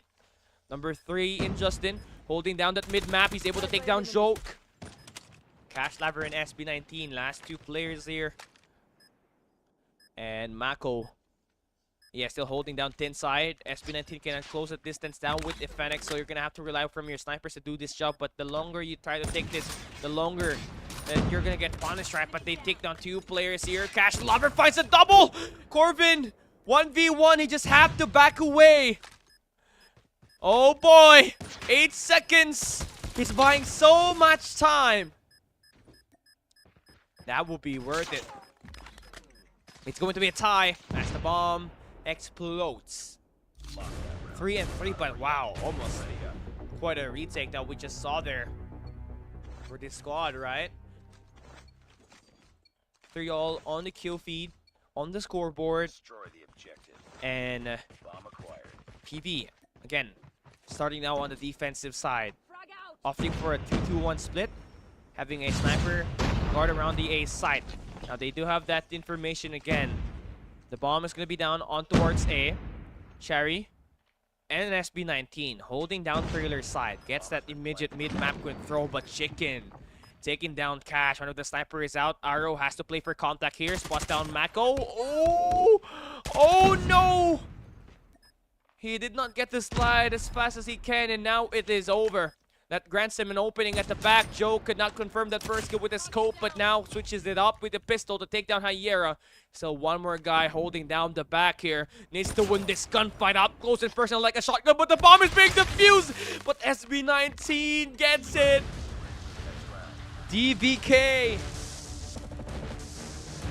A close one there, but still managed to complete that win. The objective. We got the bomb. Looking at the stats, SB19 and Arrow leading the lobby with 8 kills, along with Corbin from PB. But better, still KD so far from DVK, right? Arrow just putting so much pressure. I think this is one of those ideas where just take the covering shots. We'll let these other players actually push in and take a look at their minimap. Cherry and SB19 have already rotated at the trailer side. They do have that bomb down, and PV Sage knows that the bomb is actually dropped, which she can actually take down Cash Lever, the bomb holder. But the bomb gets planted now at the A side. Hyera playing for contact once again. He is aiming for the guy, trying to rotate from the slide, and he is gonna pick him off with a headshot. 3v4 situation, PV on the retake. They're gonna try to overwhelm the trailer side. SB19 is gonna get taken down. Hyera will be taken down there with Joke, able to use that pistol. It's a 2v1 situation, and Auro cannot sustain his life out there. And PV Sage able to keep it close. And those who are just watching right now, this PV Sage team is the best collegiate team, college team in the Philippines. We do have, you know, tournaments going around. It's like an NCAA but for esports, which is Garena Alliance games, where obviously top teams from the Philippines compete and sort out who's going to be the best out of all, right? But look at this plays, man. Aggressive plays from Justin, able to extend now as soon as he got some shots there and finds those information. Doesn't even really need to overcommit and stay and risk his life and let this DVK squad get that 4v5 advantage. All he just had to do is get that kill at least. If not, just go back away. Let this team decide where they want to put that bomb down. Cash Lover with that scope. We saw him able to hot start, but Joke has been the better sniper on this duo. He's got 10 at the moment. And keeping up the pressure in this long range engage is obviously one of the keys to dismantle teams in firing range. And this is such a very long game, but Joke able to finally land the one shot onto Mako. Now look at number 5 in Hyera. He's expecting a push, but little did he know Joke has already made the rotation on the mid-map, and he's able to spot one more player. Takes down Justin, pick one more time, and you're dead! Chicken is out! And Joke finds himself a 3-piece. Can we see a 4-piece for him? Hyera is still alive. The bomb is going to be planted by SB19. But the nade connects from Hyera. It's a 1v1. Everything that could go wrong went wrong for DVK. And everything that went right, that could go right, went right for PV Sage. Hyera is one of those players that is tried and tested in the scene from VVV Esports before. Teammates with Gion. Now Joke 1v1. He wins it in the mid-map. That is such a huge kill. Because that not only gives them a striking distance into getting that 6th round win, it also stops that momentum from PV. And actually gives Joke such a hot hand. Man. Talk about adjustments here. Look at number 5 and Justin. They pushed off all the way towards Woodside. Does DVK Oblivion know that there's gonna be some guys going for the pinch play already? Overcommitting towards enemy's website. Not exactly what you want to be in, because that leaves that bomb side open for planting. But DVK late on notice. That will give PV Sage the opportunity to reset and play for that retake. Kind of took too long there, but still gonna be able to put that bomb down on a 4v5. Kind of doable should you get this kill on the guy at the tire section. You're gonna have to rely on Joke to take this kill onto Justin, but he did not confirm it yet. Still looking an eye out for him, and Joke confirms that Corbin is down. Rotating around towards tires. Needs to still get himself involved on this gunfight as Chicken able to connect there with this scope. Joke is the last guy alive, a 1v2 situation. I mean, at this point, PV Sage only has to put one guy down on the bomb side and go for the diffuser while one plays for the distraction. But they go in for the defeat, the killing blow. Go in for that elimination before you put that bomb and defuse it there as well. It's going to be close, man. This is what we're really asking for today, right? And overtime is obviously expected at the rate that these teams are playing at. Joke with 15 kills gets another. Oh my, first blood. And Mako just like that deleted.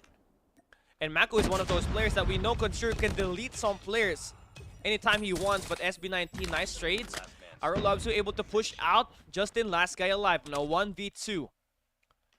Former C8 esports player. He's got 11 kills. But the last two players from DVK, they also got their own set of numbers. 16 for Joke, 10 for Sage, 10 for SB19. The bomb has been planted. And the bomb has already been planted, and you're really gonna love this play for defense by Oblivion as they try to prioritize the trailer side. Can always hop out if ever Justin does have himself a position on the bomb site and play for those trades. And it's an open map, open bomb plant as well. Joke gonna be the first play here. Contact play coming through. Bomb is not gonna be defused as Joke gets to confirm that kill. And DVK have relied on that first blood from Joke all throughout this battle. He's got 17, the highest in Garena Clash Season 1. And we're breaking off records here, man. And it's really amazing to see this team's really shine and play at an equal battlefield. Now Chicken, yeah, could not get any blow there, but look at where Arrow is trying to put himself into. Is on, you know, a crossroad between trying to defend that mid-map and also the tin side. Now he has to time this one properly. Now he slides in to spot down Corvin, but now he's gonna get flanked on here, but at least he got one. He got away with it. And now good spray down Mako. Last guy alive here is gonna be Justin. You don't have to play for aggressive here if you are DVK. But you can if you want to. Joke on a very aggressive spot. But Justin takes him out, but Cash gets the win. And DVK will be winning map number 2. And we'll be forcing a map 4, ladies and gentlemen. Close game and a close match that we have in store for our map, for our game number 3 here today. And DVK had to rely on to the performance that we have from Joke, which is kind of absurd, right? 17 kills off of just what? 12 rounds? Obviously insane for him, but you would kind of expect that, right? Knowing that he's one of those players that have managed to become one of, you know, refined cornerstone for Easy Reborn back in Garena Masters 4, but also have been quite significant in terms of playing this game, because you already know Magista as well as Joke plays actually in the same place, right? They live in Cebu, which is a city in the Philippines, at the lower areas of the Philippines actually. So yeah, obviously gonna be a great one there. But Joke gets that 17 kills with 8 deaths, already a 2.0 KD for him. That's obviously insane and absurd. But also we do have Hyera scoring 11 kills and Justin with 13.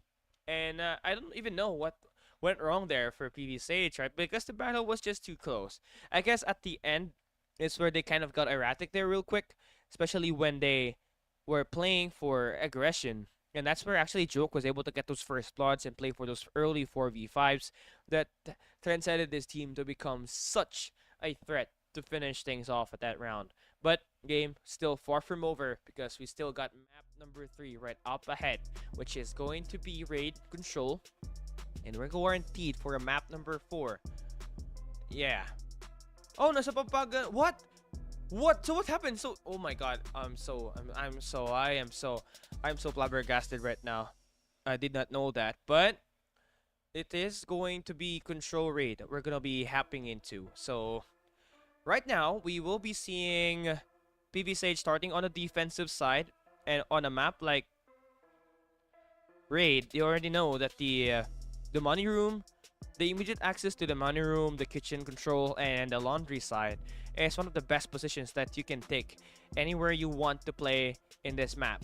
So as much as possible, you would want to have that side in your favor. And right now, for PV Sage, starting off of the good side, you need to convert all of those shots in order for you to win the match. But it will take such mental fortitude to get right there, because this is going to be very close. Judging from what we saw off of that map 1 and that map number 2 finish, this is gonna take more than to the nail, right? You have to be very specific on how you want to try to take this and finish things off. One thing for sure, we saw PV Sage win the first respawn game, which is going to be Takeoff. But DVK able to respond back with an absurd gameplay coming in from Joke with a 17 kill performance on the firing range SND. Now we head into map number 3, the swing game. Just like how Coach Jericho always said, the swing game. It's a make or break. You win this, you carry it over to map 4. You don't, oh my god, the mental fortitude is gonna take more than that. But PV starting on the defense side, but SB19 already here pushing these players off of their extent and being the distractor that this team actually requires for them to capture the first segment at the B side. So they have already done that damage, and it seems like PV Sage is open to giving away that B side capture to get just this immediate mid-map control. And that will pay dividend, right? Because right now, the spawn trap and the map control is definitely there. They do give up 1 minute and this B side push, but they have gained so much position up against DVK Oblivion, and the spawn trap will just ensue starting from that. And if we don't see any breaks, it might just be all over. Corbin was the top fragger of that hardpoint game that we just saw earlier at that map number 1 and Takeoff, and you expect him to be that guy, to be able to prioritize so many of the skills off of these angles that he has been taking. But he's gonna get turned down. PV Sage, good solid position on the lower half of this map. Holding down swimming pool side, Arrow and crew looking to try to play for a position on the kitchen side. Mako finds one, but the trade from Arrow works and connects. Justin will be spotted. Chicken will be able to have that gain control over towards Money's side, but he's gonna get cut down there by the Cash Lover. Everything's just going in, guns blazing, but a nice counter for VV by holding down top bed. 16 to 15 on the scoreboard. Corvin with 4 kills. Has definitely got himself quite a good position here. And they're just doing such reverse scars up against each other, right? PV holding down spawns of the enemy. Now you have SB19 and DVK Oblivion holding down the spawns of PV Sage. 14 to 14. It's a close game. But whoever wins this set of gunfights will have tons of advantage. First, you're gonna get that reset, then you have the map control. Corvin trying to wrap around. Chari will be spotted and will get knocked down. And PV winning that set. And Hyera having this high ground at top bed. Has a War Machine in hand as well to erase and give this team that deficit, that advantage in terms of the live count. 10 to 8. Although we are seeing so many pushes off the back from DVK, they could not get anything done and win their gunfights, right? And you can really highlight the defense that PV is just concentrating on when we see those plays to come through off of that backside. But last push with 15 seconds left. PV Sage have already defended this 2 minutes now. Grenade's gonna connect. SB19 holding down the kitchen control. PV holding down the basketball court. Number 4 and Corbin going in for that long flank. Should he spot SB19, that will mark the end of it, as he's going to be the last guy alive. The clock runs out. It's over now. PV Sage taking map 3, round number 1 on the defensive side, which is gonna be expecting, right? But this is where you're gonna have to start to worry a bit, because that zoning that we just saw for PV Sage and the way that they defended those 2 minutes, defensive side speaks a lot of their discipline. And the counter was just countered as well. So now on the defense, PV gonna be on the attack side. SB19 is just gonna be fully sending it in at the open stairs where Chicken was able to line them up. Now we got the claw invested. Corvin finds one, but Cash Laver able to get that turnaround. PV still continuing it up. Equalizer gonna be brought out. This is one of the weapons in the game that needs to be nerfed, man. Yeah, you get less damage when you activate it, and it also has a lot of magazines, and the damage is just insane. 22 to 22 is the life count, still going to be close. PV Esports slowly losing grounds as we got players from DVK holding down the zigzags. And the more that you try to play it slow, the better the setup will be at for the side of DVK here. Joke playing in a contact position.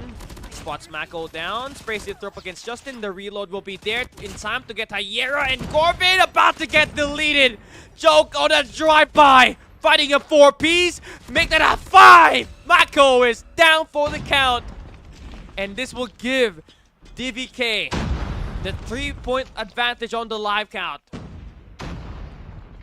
Joke, still an essential player. And why DVK is trying to turn things around here, finally gets deleted. 6 seconds for PV. I mean, they gotta get inside of this positions. But Joke turns it around. Chicken on the van side. They are going to win some gunfights, but the clock is over.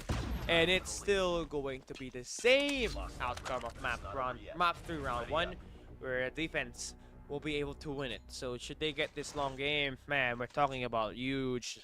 We're going to be playing long game, right? So, man, would you take a look at that? We have ourselves a series, just like what Roger said on the comments earlier. Now, Cherry has been one of the better players when they hold it down on the objective, right? So, again, he's just going to be very solid, but man, Joke, what are you on? What did you eat before map number 2 and map number 3? Because you have just been a walking beaming turret. Only got 15 though, but the plays that he did off of that round 2 at the galleries was just the deal breaker. And how DVK Oblivion was able to win that defensive round. But now going to be on the attack side once again. Yeah, he's still on it, man. He's about to tie up against Corbin in terms of his kills in the game. I mean, Corbin is just playing with a Fennec. Oh my god. How? Joke. This guy is on, man. Look at him. He's a walking menace. He's going to spot down here and watch him take him down. See? Now he's going to be moving in towards spawns. If he brings up the call, we'll look at how he mowed these players down again. Pretending like a bush. Boy, this is not a hide and seek, but he does find the kill onto Hyera. Oh, he's extending out. Oh my days. I think that was just too premature. But hey, 2 life count lead now for DVK off of that play. Hyera. Again, still playing. And it's just close, man. But the attack side just having so much numbers here. Just one more flag, one more segment to capture off of the A site. And with Cherry having an equalizer in hand, and now we have a war machine invested for Auro. Now this makes the push a lot easier for the side of DVK Oblivion. Cherry just needs to push in on the island here, and that will be a walking attack. Hyera has been spotted, the push goes through and it works. The spawn trap is activated, and now Cherry on the flank will be shot down by Chicken. And that's just gonna be delaying the attack here right now. But Arrow points 1 with the ground 556. And he has to maintain this position on this money side. Let his teammates walk through it. Map 2, again, still essential. He has to find his attacks. He lines them up, but he gets no kill. It's a 3v3 situation. Hyera, Justin, and Chicken holding down the swimming pool side. Chicken have already spotted Cherry, brings out the Hunter, and he has spots Cherry's head, gives him a nice haircut, and now we got the bow machine in play. But he's the only guy alive. SB19 about to spot him. Just wait for him to expose himself in the open here. If you are DVK Oblivion, but he still got the bow machine on. But he cannot convert any kill, man. 43 seconds. He's allowing them to play. He uses the smokes, and that will stop it. Hyera cannot get anything done. As we see that play for capture coming in for DVK. Working. And they take match point. Oh my gosh. Oh my gosh. Okay, this is just too equal. But essential round win now needed for PV. Start this B-side push off with 3 Ps. Forcing the team to play for a reset, but SB19 just cuts off the cross and got some kills there as well. 28-25 on the kill feed. And nice adjustments now for PV Sage. Slowing things down once again. Playing for objective. And here, finding off some kills with the DRH. Dr. H. 4 life count different. Man. B capture is done. That's 2 minutes. I wonder what the system will be like for DVK Oblivion, because this is too long of a hole that they're gonna have to prioritize. Cherry on zigzags. Corvin ends his life. Cash the lover. Man. How do they want to take this, man? Oh no. They're letting Cash just run away with it. Oh, actually they're trying to do their best to finding the shots as well in the long range. Chicken with that scope. Locus in hand. There's a nice looking skin, man. Demonic breath. I wonder what that smells. 22 to 20. The gun doctor, Dr. H. Yeah, okay, let's just call it that, right? But we got DVK Oblivion on a position to actually close this round as they have that lead now on the live count. And at this point, you're gonna have to think: do you want PB Chicken to still maintain a locus? Because right now we are seeing this DVK squad play so aggressive with their SMGs. And at some point, they're bringing out the big guns once again. Auro, he finds himself a 5-piece. And the spawn drop ensues. 10 life count lead now. 10 lives remaining for PV Sage. And they're about to take a massive loss off of this. After a strong round 1 off of this raid control. How do they want to try to finish things up here? Corvin wins a gunfight. They just need this A flag. They bring out the claw. He wins huge gameplay up against Choke. But there's some more players actually on his flank, and that's Shari able to stop that claw from being overly invested. 5 lives remaining for PV Sage. And 35 seconds to work their way in. They bring out the war machine. Shari will not get caught. SB19 will be shot down. And PV making their way inside, but they got a hold of that mid-map. Gotta watch the open stairs. Joke is there with the claw. He swings on by, finds one. Spraying it down like a madman, and he finished it up! DVK Oblivion, they take map number 3. And Joke still playing a crucial factor off of that. And now we get to play Hardpoint, which is going to be Summit. What a series that we are having on this match that we got. But DVK winning back-to-back shows the mental resilience and the tactical brilliance that they have to offer in this battle. So, yeah, a bit of a dance party here for them. And yeah, huge win for them, because now, with this kind of victory for DVK, not only they do have the best opportunity to win it on the next game, but now they are in a position where they can win at map number 4 at Summit, because that's going to be their map pick, their comfort pick, their strongest all throughout the Garena Masters 4 and 5. But looking at the last game that we just saw, right, PV Sage, they managed to win it. It was such a massive victory from them. And it was not just one-sided, it was dominated, man. It was dominated. It wasn't fair that they had so much of that. So, Cash Lover able to pop off with 28. Joke still at the top 2. 27 to 18. It's going to be the score of their game. But, you know, we are seeing some support on chat. Dino from PV ODYNNE, right? Trying to support PV Sage, their sister team or brother team. Whatever you say it, man. So, Summit, close range map compared to Takeoff. And SMGs are going to work very well here. And I think that's going to be, I think for DVK, all the players, all the moment that they have Corvin shot down, I think it's the best play for them to actually win everything. But Corvin was able to really tough frag earlier, so you cannot underestimate that guy with that Fennec. But if you have Badman there, aka SB19, up close and personal, I think you're gonna have a pretty good time there as well. So PV Sage will be holding down the map number 2 of the Hardpoint, which is gonna be at Summit. They are gonna have the defense spawns. Still waiting for the next 2 players here.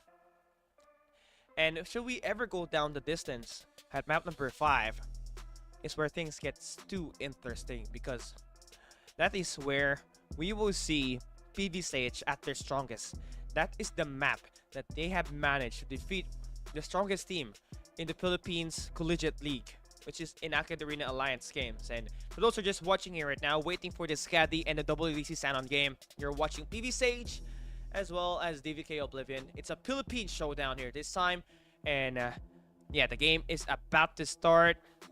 It's a make or break. You saw DVK winning the last 2 rounds. What will be the mental game looking like if you're PB Sage? Are you still optimistic of the coming game ahead, or is your mental game already down bad? That might just cost them this win, right? So here we go.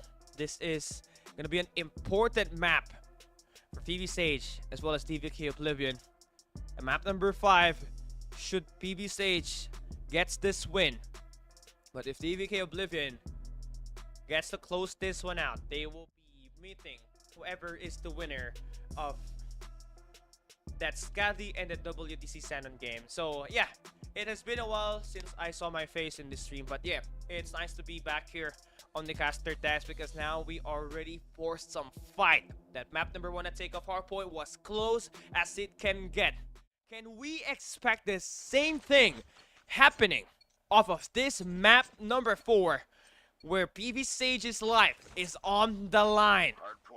Do we get to see them finish it up, force map 5 and play at their strong map in slums? Only one way to find out as we hop inside the game. Starting the game off, Magista will be subbing back in onto Arrow. Gonna be playing that AR role for his squad. He's got the DRH in hand. Gonna be one of the best damage dealing weapon in the game. This has a very slow fire rate, but you know, you can get shredded in 1 to 2 taps depending on where you get shot at. First 2 moments, like the first few moments of this hardpoint, still gonna be won over by DVK. So PB Sage off to a very slow start, but finally having some sort of a map control over towards top side, only to be eliminated there by SB19. Yeah, they need better map control, top control to be specific. As Justin gets shot down there by Magista. The play for these rotations are just so much important right now for this squad, as we see this P1B very scrappy. 10 to 21 gonna be the score of the game. Corvin off the top. When he gets stun check, it's over. It's what? He still wins it, even not having the tactical mask on. So what? SB19 with the once in a lifetime 3-piece with a nade. And that's why you have to play your trophies, children. And he's got himself a 4 spree, 6 spree to be in fair. A 7 spree. Oh, the guy cannot be moved. 8 spree before he gets shot down. Okay. That's gonna be feeling nice for them. But you really are not in a position where you have managed to score in, you know, a sizable lead. PB Sage is still on a striking distance. They have the green spawns. They're being trapped. But now finally Corbin able to break through. SB19 is down. Smoke is going to be out. Well, he's going to get spot down there by Joe Cash Lover late on this rotation. To be able to spot down Viper and keep the hard point intact. Growl 556, one of the best fast firing guns in the game. Along with the Fennec. Gonna give DVK an opportunity to actually slay this one out. But they're going to be the ones late on this rotation. We can see Viper holding down the back spawns with a DRH. You see, they have spotted already 2 players coming off from the green spawns here, and he's gonna get shot down. The flip of spawns is gonna be in favor for DVK. And Chicken himself able to cook with 3, but Shari wins that huge gunfight to give this team the spawns. Now they're just gonna have to worry about the players inside. Cash Lover off the flank, gets the stop. He finds another kill there. 11 kills, Cash Lover. He loves the cash, and he loves cash as well. 2 birds, 1 stone. Corvin trying to break off from the front. Claw gonna be invested. We'll get 1 kill, but the smoke is just utilized properly there by DVK to sustain their lives inside of the point. Cannot get easily spotted out. Joke and crew, obviously on a tear. This is why this is their best map. 41 to 78 as we end things up. At this point, PB Sage needs to set up next. Play for that long game. Think bigger picture and try to play for a money hill. All about taking this early engage. It's gonna be Chicken, but it's gonna get eliminated now. Joke is on their way there with Cash, trying to flip the spawns with the help of his Annihilator. Checking every corner they can see. Viper, his head is been popped off here. And now they have managed to secure not only the anchor spot, but the power position coming in for Cash Lover. Cash Lover is E-Box, by the way. So yeah, if you guys don't know, these guys are changing their names a bit just to try to confuse us one step at a time. But a 40-point lead that we're seeing now for DVK. Is this it? Is this how PV Sage run in this Garena Clash Season 1 is gonna end up? Do they still have a fight in them? Do they force that map number 5? It's the very big question. We still got 20 seconds to actually play through this map rotation at P4. And they do win those set of gunfights. This scrap time going to be very beneficial to actually put this team with at least some sort of a momentum shifter as we head into the next hardpoint rotation. Now, again, DVK starting off the back foot. PV Sage having a better control of this mid-map once again. Gonna have to play towards that top floor. That's where they lost all of their gunfights.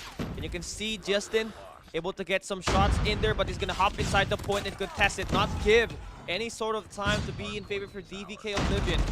74 to 76, 74 to 109. Score of the game. And we can see that lead getting cut back down one at a time. Corbin hops away, gets right back, gets some damage, and the assist working there. As PV Sage closely crawl their way back in the lobby. Viper with the Purifier in hand, optimal for his close range engage, but only finds at least 2 kills before getting shot down. So, yeah, 8 kills for him so far.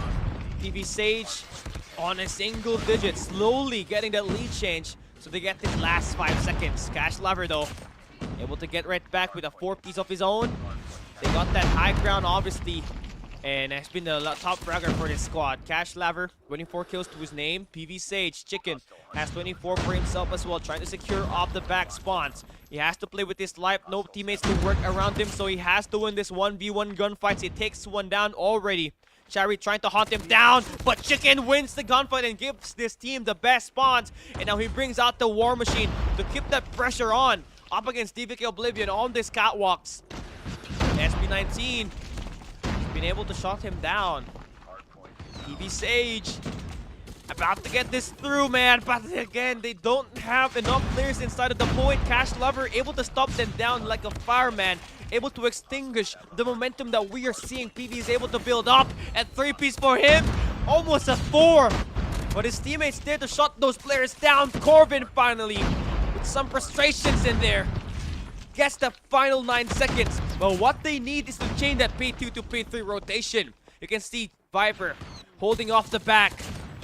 And they win the scrap time as well as the early rotation. But can they withstand the early engage coming in from DVK, who's got 3 operators available?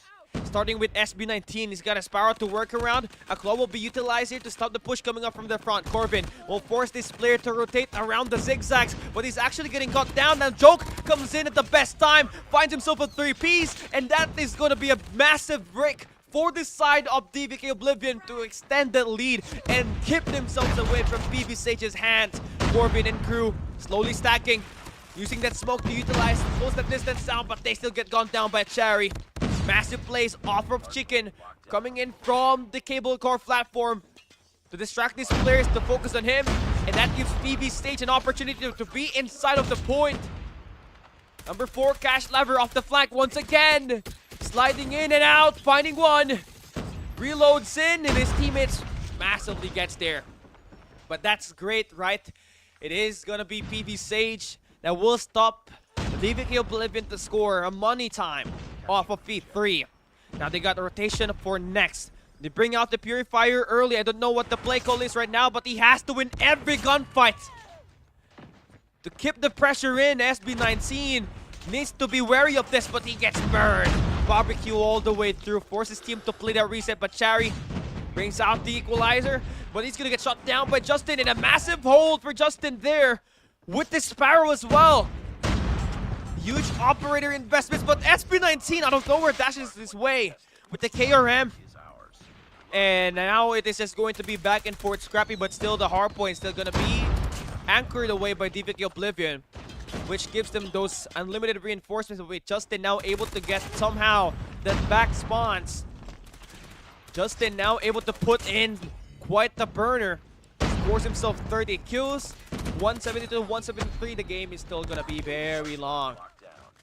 Judging by the pace here, it's still going to be DVK Oblivion with that lead. No, we got a lead change. So PV finally gets to erase that 40-point deficit that we had for DVK Oblivion on that second hardpoint rotation. Now on to next we go. This is important. You control this P1, you get that momentum to carry over. Magista and SB19 able to combine for 3. Now we'll be forcing PB Sage to play that reset. They got the left hardpoint coming in. And do we get a 5 map? Yeah, the 5th map as well, right? With the way PB Sage is trying to get this. But obviously you need to find better and tighter setup here, because these individual pushes are not going nowhere. As you can see, the first 30 seconds just being overwhelmed by DVK Oblivion. PB Sage, Corbin, able to light things up. He's got 29 kills with the Fennec up close.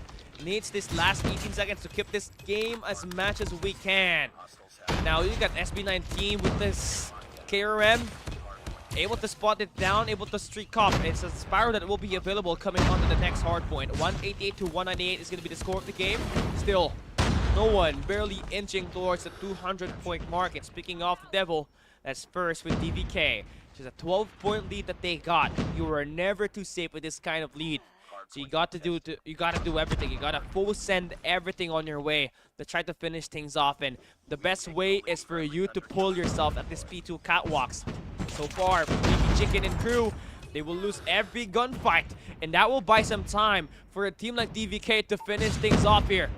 Corbin bringing out the claw, finding a 3-piece, heading down, needs to stop the push on the barrel side, and Chari gets eliminated. And that gives this team a prediction on where these players might spawn. Corbin bashes his way in, taking down SB19. And PV able to salve themselves off of a destruction and keep that map 5 hope alive as Corbin pulls one big play. 14 seconds of this hard point. Viper able to get some shots in. Player number 2 in Chicken has himself 44 kills. Holding down, rotating on the cable car, he will get caught. 230, 216. This is with PP Sage is trying to ask for that late rotation. Chari has got himself an equalizer, a smoke off the front. That will let PB Sage an opportunity to go for a massive flank off the back, but they don't get there in time. Chicken has to be able to get some shots inside. Chari gets shot down. Tupi's in there. Mako brings out the equalizer, and they maintain the push inside the port, but they don't got the spawns. SB19 gets shot down. Chari taking so much damage, and Mako cannot get the kill. Chari wins the gunfight. 15 points for the win for DVK to close the series and advance to the semifinals. PB Sage in desperation. Can they stack the point one last time to maintain their life out there? Chari and crew able to win some shots, and they win it. 250 to 224. DVK wins the series, and they will fight the winner of SKADI and XENON at map number 5. I mean, they will fight the winner of that SKADI and that XENON game at match number 4. But truly, what a game that we just saw here. You know, right place at the right time, each for the squads. SB19 definitely pulling up with one of the best clutches. 53 kills for him. That's the third best, I believe. Third best, the highest. Third highest kills that we got this season so far. But yeah, that will come to an end. That will conclude it. What a heartbreaking game. I think everybody almost wanted that map number 5, right? And yeah, that's the beauty of, you know, letting this other squads from Garena have it. You know, this games like this makes it super interesting. And one thing more than likely that we had here today is that this team's got tons of potential. But obviously, DVK Oblivion being more experienced, they managed to secure, you know, a higher closeout game, especially at that raid in that summit map. But yeah, KRM loses 2P for SB19. That will wrap things up off of our games today. And still, massive thanks for PB Sage for competing in our tournament again. You know, they They were a replacement for Elevate, and they were recommended by Coach Olea. And shout out to Boss Kitoy for actually letting his team actually play in this tournament and give them an opportunity to actually go up against the Philippine squads in DVK Oblivion. And I guess this is such a great learning experience for them, because BB Sage could not get any win in Garena Masters 5 if I was not mistaken. But you know, you totally see the massive improvements that this team had. They can really go hang in there up against DVK Oblivion. I think you guys already know that. You saw them, and you know, with the rate that they were kind of playing that game, you can only hope to see this team actually grind their way in. And they may not have taken this win up against DVK Oblivion, but yo, this is an insane squad that's just waiting for their opportunity to pop off. And that will wrap things up for our games here today. Let's take a look at our bracket. It's not yet done, but let's take a look at our schedule here. Playoffs day one have been pretty interesting. We saw Speed with 58 kills. We had Anowin with 72 up against Wolf 131. Now, PV Sage and DVK had one of the most interesting best of fives that we got here today. Able to go to a map number 4. And yeah, Corbin and crew, they will be looking at a better finish next time. It may be in Season 2 when we invite them back once again. But final game is going to be SKADI and WDC. We will be right back right after this break.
Ladies and gentlemen, we are down to our final game of the day, and the teams are ready for their gunfights and their best of 5. It is going to be SKADI versus WDC XENON.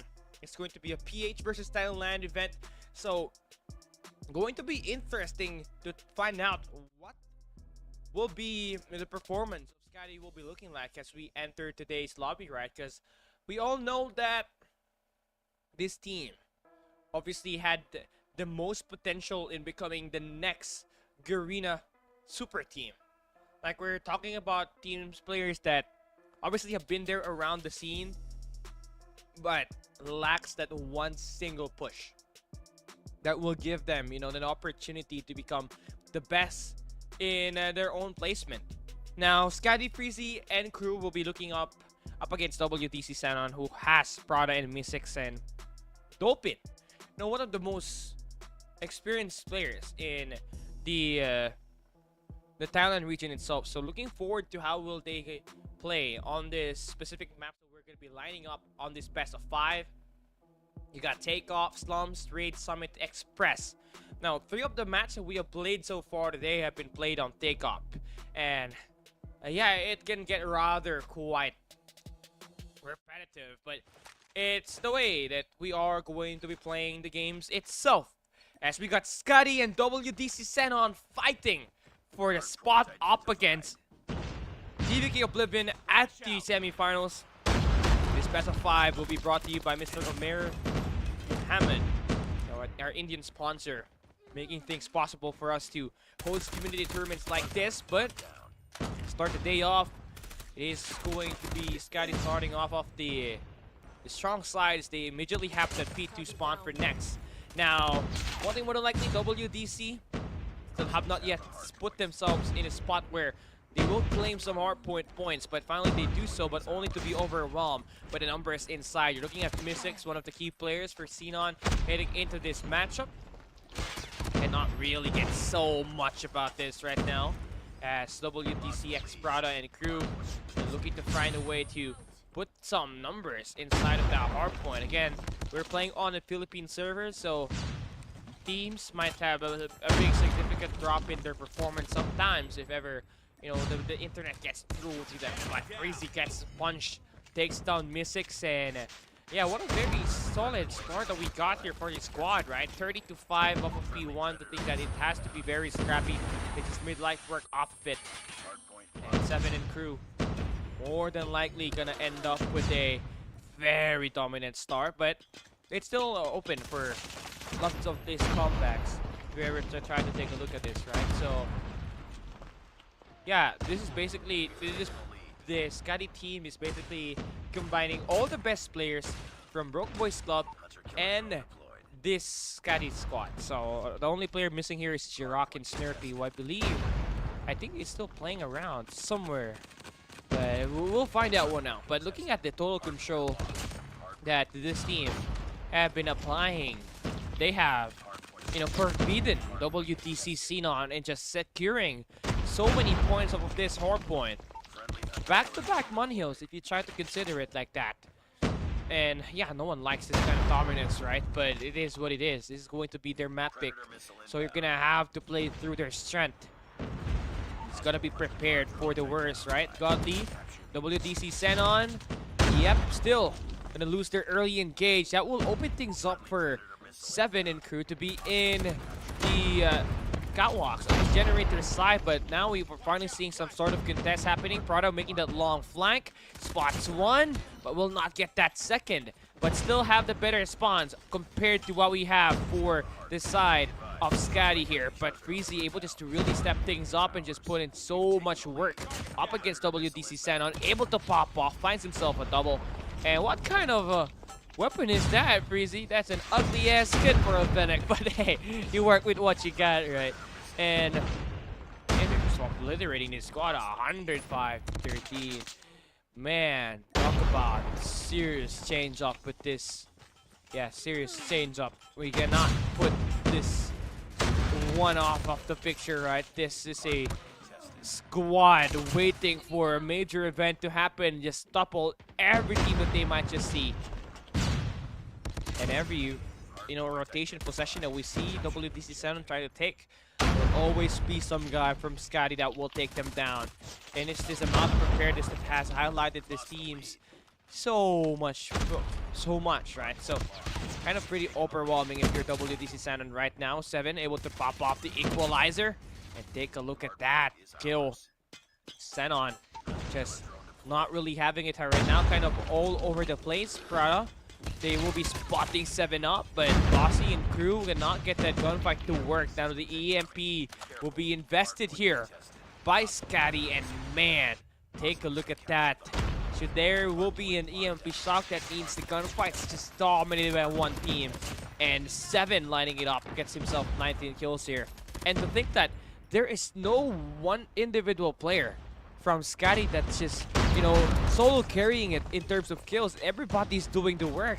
I mean, everyone is just on a one difference in terms of finding these kills. And man, Prada and crew, you know, they trying to put their resources inside, but no, this team is just insane. I don't even know how this works. 166 to 19, man. Oh my god. Let this team, you know, like, you really have to put SKADI up there, up against the likes of Elevate, right? I mean, to think that Elevate lost to SKADI in 2 LAN tournaments in a local event held here in the Philippines says how much prepared this team is in. Oh my god, man. But WDC, they are still far from over. Hardpoint may not be the best map after all, because this is a map pick for SKADI. So you really expect that this team will be going in guns blazing and prepared for every rotation and every gunfight. And yeah, this is one way to counter it. Like WDC XENON, you know, we've seen them all over the place here right now. Finally able to get some time. Scrap time is going to be in their hands. They also have managed to get the early rotation onto next, and they bully out SKADI off of this rotation. So let's see how are they going to defend that hard point inside. Bossy gets 1 kill. Mystics able to finally adjust to the pacing that SKADI will be playing at. And it just takes a lot of time, right? Good thing that the score limit is 215. That just gives so much teams those ample time to actually prepare themselves for adjusting into this late game situation. Now, SKADI cannot get that break off the early gunfight. Now 7 is there, managing it up, getting that flood on through to happen. Prada will be bringing out that Sparrow, but will not get any elimination for it. So now the hardpoint is going to be intact for the side of SKADI, and Tokyo just beaming them down one at a time. Man, look at that. No, it was different, Roger. That is different. Yeah, by the time that the 2 LAN events was being played in the Philippines, there was already a Susano backup for them. So, yeah, that was a legit win. A legit win. Only the bad news there was it's a best of 3. So, that's not really good ample size. Another godlike here. I mean, potentially could be another godlike spot. I don't even know if this team has a coach. Like, look at the way that they just set things up, right? Everybody knows where to attack, where to position themselves. There has to be a ghost coach that we don't know. That's waiting to be revealed if ever they do win some gunfights. But WDC XENON last team of contest here. They could not handle 7. Now we got Mystics off the flank. 17 kills to his name. Does not check the corners, and Mid's able to shut him down. WDC XENON, should they not get this break, it's over. 5 more points for SKADI to win map number 1 off of a dominant game. Everybody came to play. SKADI takes map number 1 with sheer dominance. I don't know if that was something, you know, we already know that SKADI will be coming in here performing very well. And WDC XENON, they expected that to happen.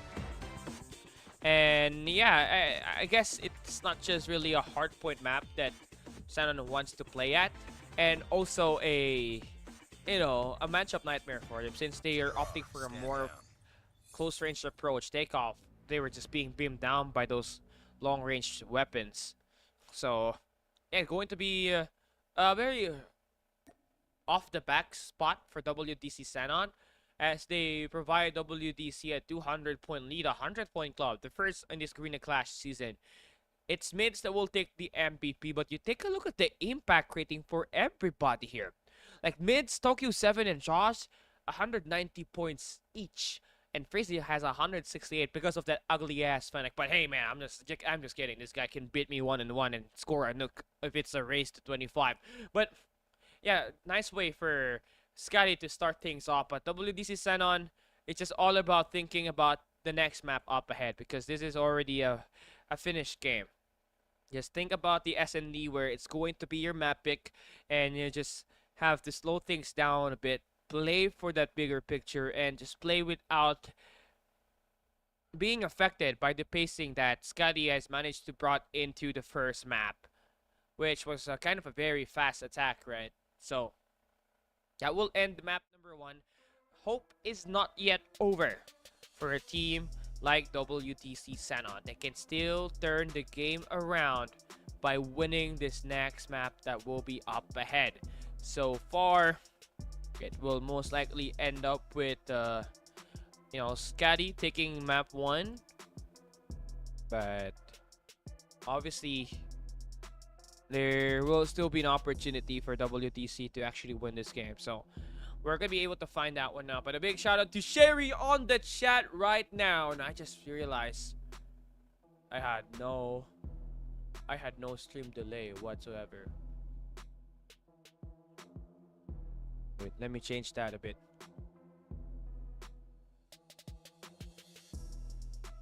I don't know. Yeah, I think the contract doesn't end, but they have informed these teams actually. So yeah, I think the players are ready for our map number 2. Slums is going to be the next map that we have.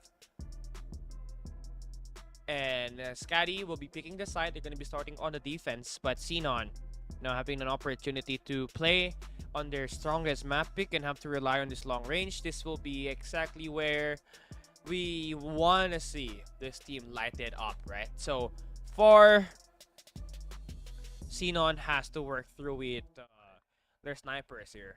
And you already know that will be godly with that scope. So now one player you have to watch out for if you're playing SKADI is gonna be Freezy. That guy can stick up anytime. He's just like Luffy from Elevate. Once you give him the hot hand, he cannot stop freezing it off. But look at this. He's pushing up with the KRM with a very aggressive push. Bossy gets knocked down. It's a 1v1 off down to Mystics. Can he clutch this one up? A 1v1 situation. The bomb will not be planted here. But man, he's taking the huge angle. And Mystics able to get that kill. It's not over yet. Ready up. 1-0. Oh my god. Kimchi bringing out hot tea in the comment section. Objectives. Who is it? They have the bomb. Is it Bossy? I don't know. Wait, okay, stop. I'm getting my test here. But Tokyo and Freezy gonna be starting off aggressive. WDC Dolphin. Oh, what just hit Freezy and crew there? It has to be the WDC freight train. XENON only having to deal with 2 more players, Josh and Mids, holding down tunnels. He holds down 1. Pick and you're dead. Bossy eliminated just like that. Proud as the last guy alive. He gets knocked down. Another 1v1 situation. Mids. It's all down to him to clutch this one up once again. Bro, I am lagging again. Hopefully we get to reconnect. It will get better over time. Mids. Yo, I mean, I love where Prados is holding right now. And yeah, he has already spotted him, but the gun discipline is not there. Mid's kind of expecting him to be on that area. Oh my, grenade is not working. Prada, at least he's still alive. On a position to win this round, but Mids connects and hits the shot. It's 1-1 on the 1-1 on the scoreboard. So yeah, back-to-back aggressive attacks on the game. So we have, but one thing more than likely, it will be your boys from SKADI that will win that gunfight. But Gully gets that first blood once again. Loving the plays from WDC, always proactive with fighting the first blood on this in this S&D. But now could they convert that into a round winner? As we can see, the bomb gets planted. We got mid-map control coming in from Freezy and mids. They get stunned for a moment, but that will not make it in time as WDC gets run over. Another quick defuse from SKADI. Getting these eliminations to work and finding that right rhythm and matching up that pace. And what's crazy interesting is that mids doesn't even care if it's pushing way deep or even, you know, at this close range, because his sniper has been connecting all throughout. Got the other first blood. They gotta tighten up that fountain defense. Freezy's just letting so many damage there. And yeah, finally he gets dealt with. It's a 1v3 all down to mid. So bomb gonna be down 40 seconds. Where you want to take this through the graveyards is kind of very underwhelming. As you got Dopin waiting for an engagement to happen. The spot mid's down. I think he's dead. A 1v2. Oh my gosh. He's trying to play the long game. 18 seconds. Brick sides is where these last two players are at. Bossy. Oh, the nade works. Mids. Oh, he's gonna get overwhelmed here. And it's done. WDC gets a kill. And it's going to be 2-2. And yeah, apologies for the lag or skipping frame rates that we're happening right now. Because, yeah, my internet is not cooperating with me all throughout the day. I even thought that we might not be able to stream day one because of the lag and, you know, the lack of Mbps that we're getting on the download and the upload speed. But hey, it's sorted out now. We're doing a lot better. But looking at who's doing a lot better here, that's gonna be Tokyo finding the kills onto 7 and Godly with the punch, with the game. Okay, Brad is the last guy alive. He's got a Locust Neptune and an Elcar 9. Long range. It's the best way to take it. But you can see that SKADI has got themselves quite a very stacked fountain defense and trying to anticipate the player to go towards the graveyards, but cannot really get that information at the moment. Now, this is gonna be not favoring Prada here at all because team have already made their way at the garage, and Prada has to get that bomb fast, hit them quick, and put the bomb down. I think Mitz has already spotted him. Gonna be an easy shot for him. Oh no! Has Prada heard that shot? I don't think he has heard it right now. Oh, he spots the head. Tokyo. Hey, oh, he's gonna miss the shot, and then look at the quick finish there already. That's gonna be 3-2. Oh my days. Yeah. This players from SKADI is no joke. Like you give an opportunity to punish you, they will. But Gandhi takes 7's head out of the way. Nice haircut, gives him a mohawk. Plus a mid part. But Freezy on the kill, he finds 4? Oh my god, what just happened? How is Freezy getting away with so many kills and so many angles? Not the one you want to start the day off, man. Yeah, SKADI is on another level. Destroy the objective. 4-2. We're going to switch to sides. WDC on the attack. Freezy has got 10 kills with the KRM. Again, he's a running menace, but finally he gets dealt with there by Mi6. But 7 and Tokyo just a lot better on those engage. Finds those trades. And Prada and God is the last 2 players alive now for WDC XENON. And you can highlight this long range. Just definitely working for XENON. But the close range is where things needs to be tightened up the most, right? Bossy is still with 1. Then you take a look at Freezy with 10 kills already to his name with a KRM. And then you have mids. You've been playing for SMG here this time. Man, look at that shot connecting. That's it, 5-2. And right now what we're looking at is a SKADI victory at this pace that they're kind of playing the map. So, yeah, it's just all about stopping the early push from SKADI here. If you are WDC XENON, now you get some shots working. Freezy once again gonna get stunned here for the moment. Bossy finds 2, extending out. He takes down Josh. The flank goes working. Mids and Freezy, last two guys alive. Bossy roaming around. Now he needs to find a guy on the bomb site. Mids able to spray him down, and that will be stopping that amazing run from Bossy, who was able to found 2 kills off of that map, off of that round. And yeah, this is it, man. WDC XENON facing elimination on this round number 8. And Freezy once again able to run loose, able to push out way towards downstairs. Finds 1, finds 2. Can we see an ace coming in for him as Freezy gets the 3rd? One more guy alive for WDC and one more guy for Freezy to eliminate, but he gets knocked down. But 7, he gets that kill, and SKADI will be playing this map with a very dominant victory. 7-2 on the scoreboard, and XENON, they kind of expected that this would be a hard fight, and yeah, props to them for still trying to prepare for it, right? Still going to be a lot room to work on, and one thing more than likely that SKADI has shown all throughout the third and fourth quarter of 2023, and this play performance from them just shows how mentally ready they are to become one of the best teams in Garena right now. And I feel like SKADI is a lot better than Smart Omega with the current pace that they've been playing. This team has fully adapted to the hardpoint and the S&D stacking meta that was invented by the Chinese and Elevate himself.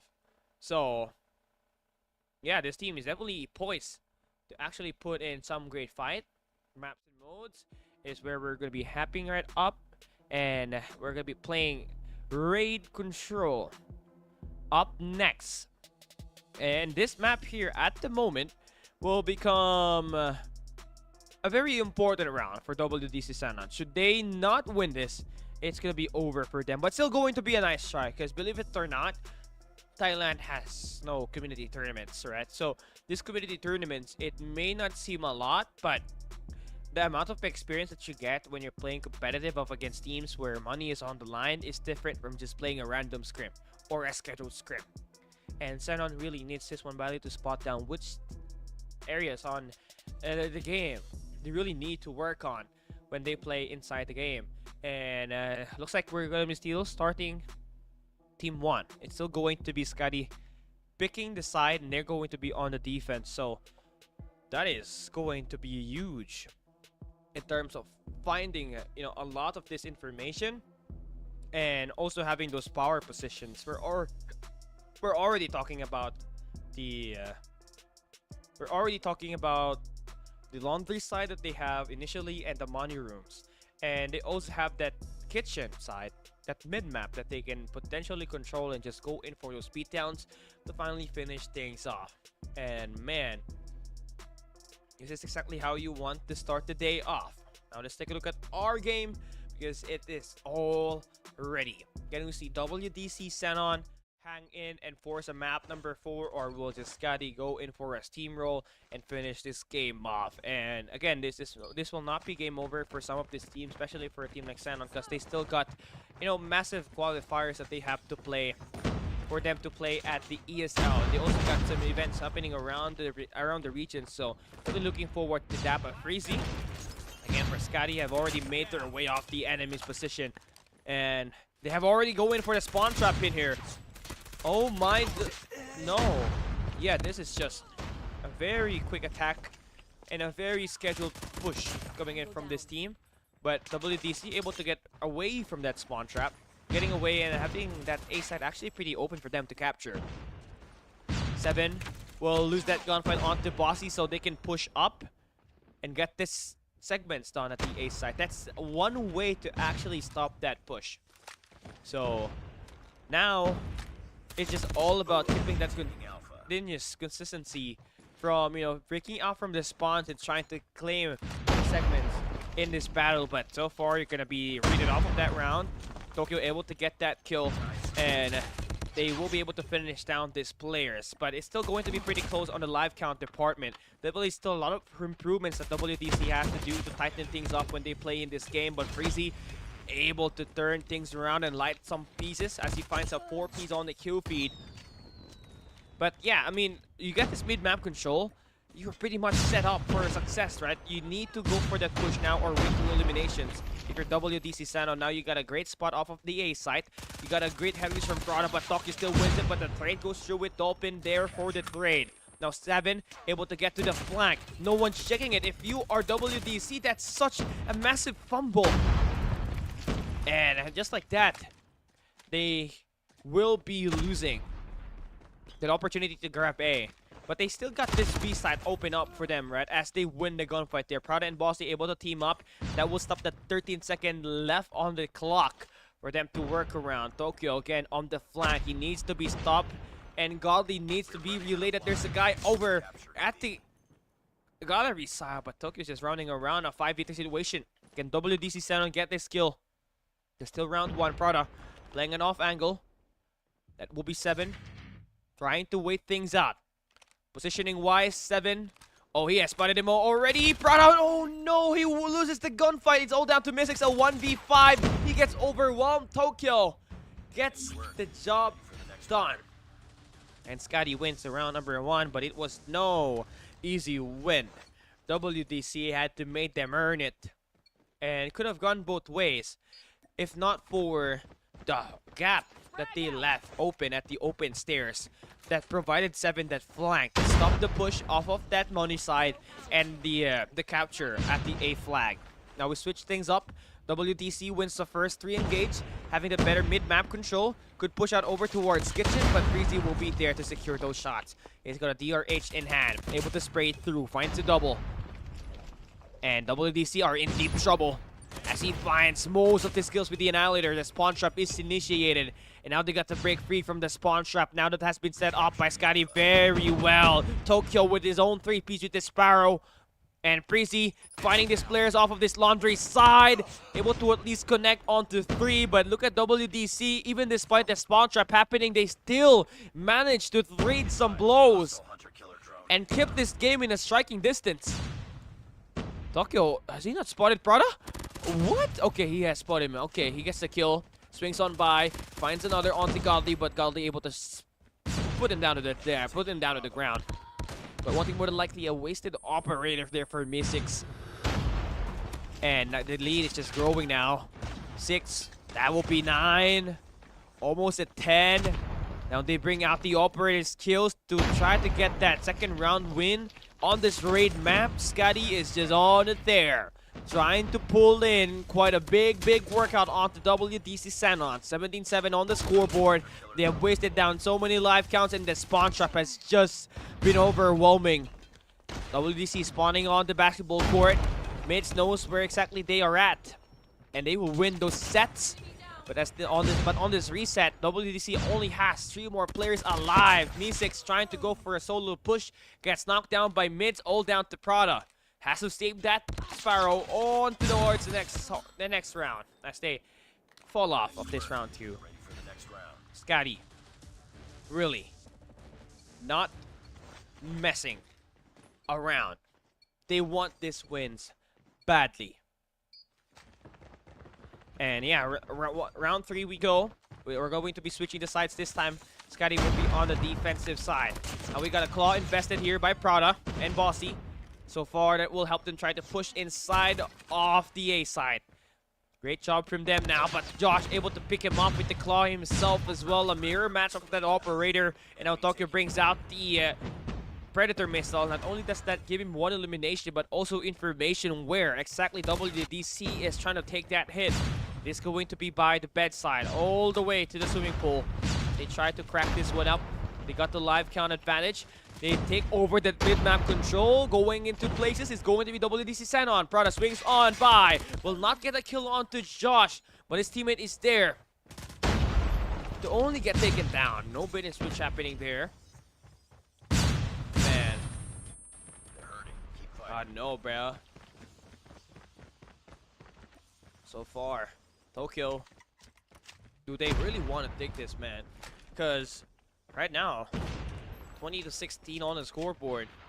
You really need to slow things down. Now Freezy able to get down 2 kills. Bro, this is so insane. Like the dominance and the confidence to just go and over push is just too overwhelming, right, for WDC XENON.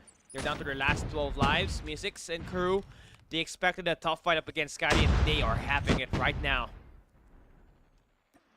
So far, they're spawning right in front of SKADI, which is a bad way to go out. The spawn trap is insane. And WTC is facing elimination. SKADI showing why they will be one of the best teams in Garena. With this kind of performance up against WDC XENON at 250-50 win off of that hardpoint takeoff. A 3-0 win potentially through time expiration at map number 3. SKADI introduces themselves in 2024 potentially to become one of the greatest threats in the thrones of the top 4 teams in Garena. With this victory up against WDC XENON, it is going to be G as they win this game. Definitely one big battle that XENON had to endure in order for them to sustain their lives out there, but they could not pull it through as the overwhelming aggression that we got from the side of SKADI is just too much. But still, big thanks for WDC XENON for competing in this tournament, and really a show off for SKADI, right, after this massive win. And they go on and win this series 3-3. Did not lose any rounds whatsoever, and that will wrap things up for our games. We will not let it go on anytime longer because we have already figured out who's going to be playing on the next day, which is going to be our grand finals, where we have cut down the 8 teams to 4, and it will get a lot more interesting as you got the international teams in their ABC Esports and FREESLOT going up against each other, and we got TVK and SKADI, obviously the top 2 teams that are in line to become the next best team for the Garena MSP server. So you cannot miss that one out. That will be great. But for the moment, let's take a look at our bracket and see who won their matches today. ABC, FREESLOT, DVK, and SKADI. And yeah, that will wrap things up. What a day that we had. We started off 6, we ended at 10 p.m. It was a 4-hour broadcast. It was definitely tough being, a solo caster and having to do most of the bans and picks. It was definitely quite an experience and quite a nostalgic play for me, knowing that I've been doing this in 2020. Back when I was at the community scene, I started at 1 p.m. We end at 10. That's how long and enduring it was. It was a CGSND. Like, oh my god, a best of 3 of SND is insane. But and that will wrap things up. Thank you guys for having me here. Once again, a big shout out to Mr. Omer Mohammed for helping us sponsor this tournament, and also a massive thanks to our community managers, Nalin, KSVK, Simpsy, Raptor, Matrix, and yeah, how can I not forget you guys for obviously making it so much easier in managing every tournament that we have here so far. Big shout out to Roger on the kill feed, bro. This is not Codm anymore. A big shout out to Kimchi, Roger, Itachi, and to everybody that's watching it right now. We did not expect to reach at least 100 views today, but we did reach it, and with that, we consider that a success and a big win, even though it's very, very small at a larger scale. But yeah, thank you guys for having me here. We'll see you guys tomorrow for the grand finals for Garena Clash Season 1. Peace out.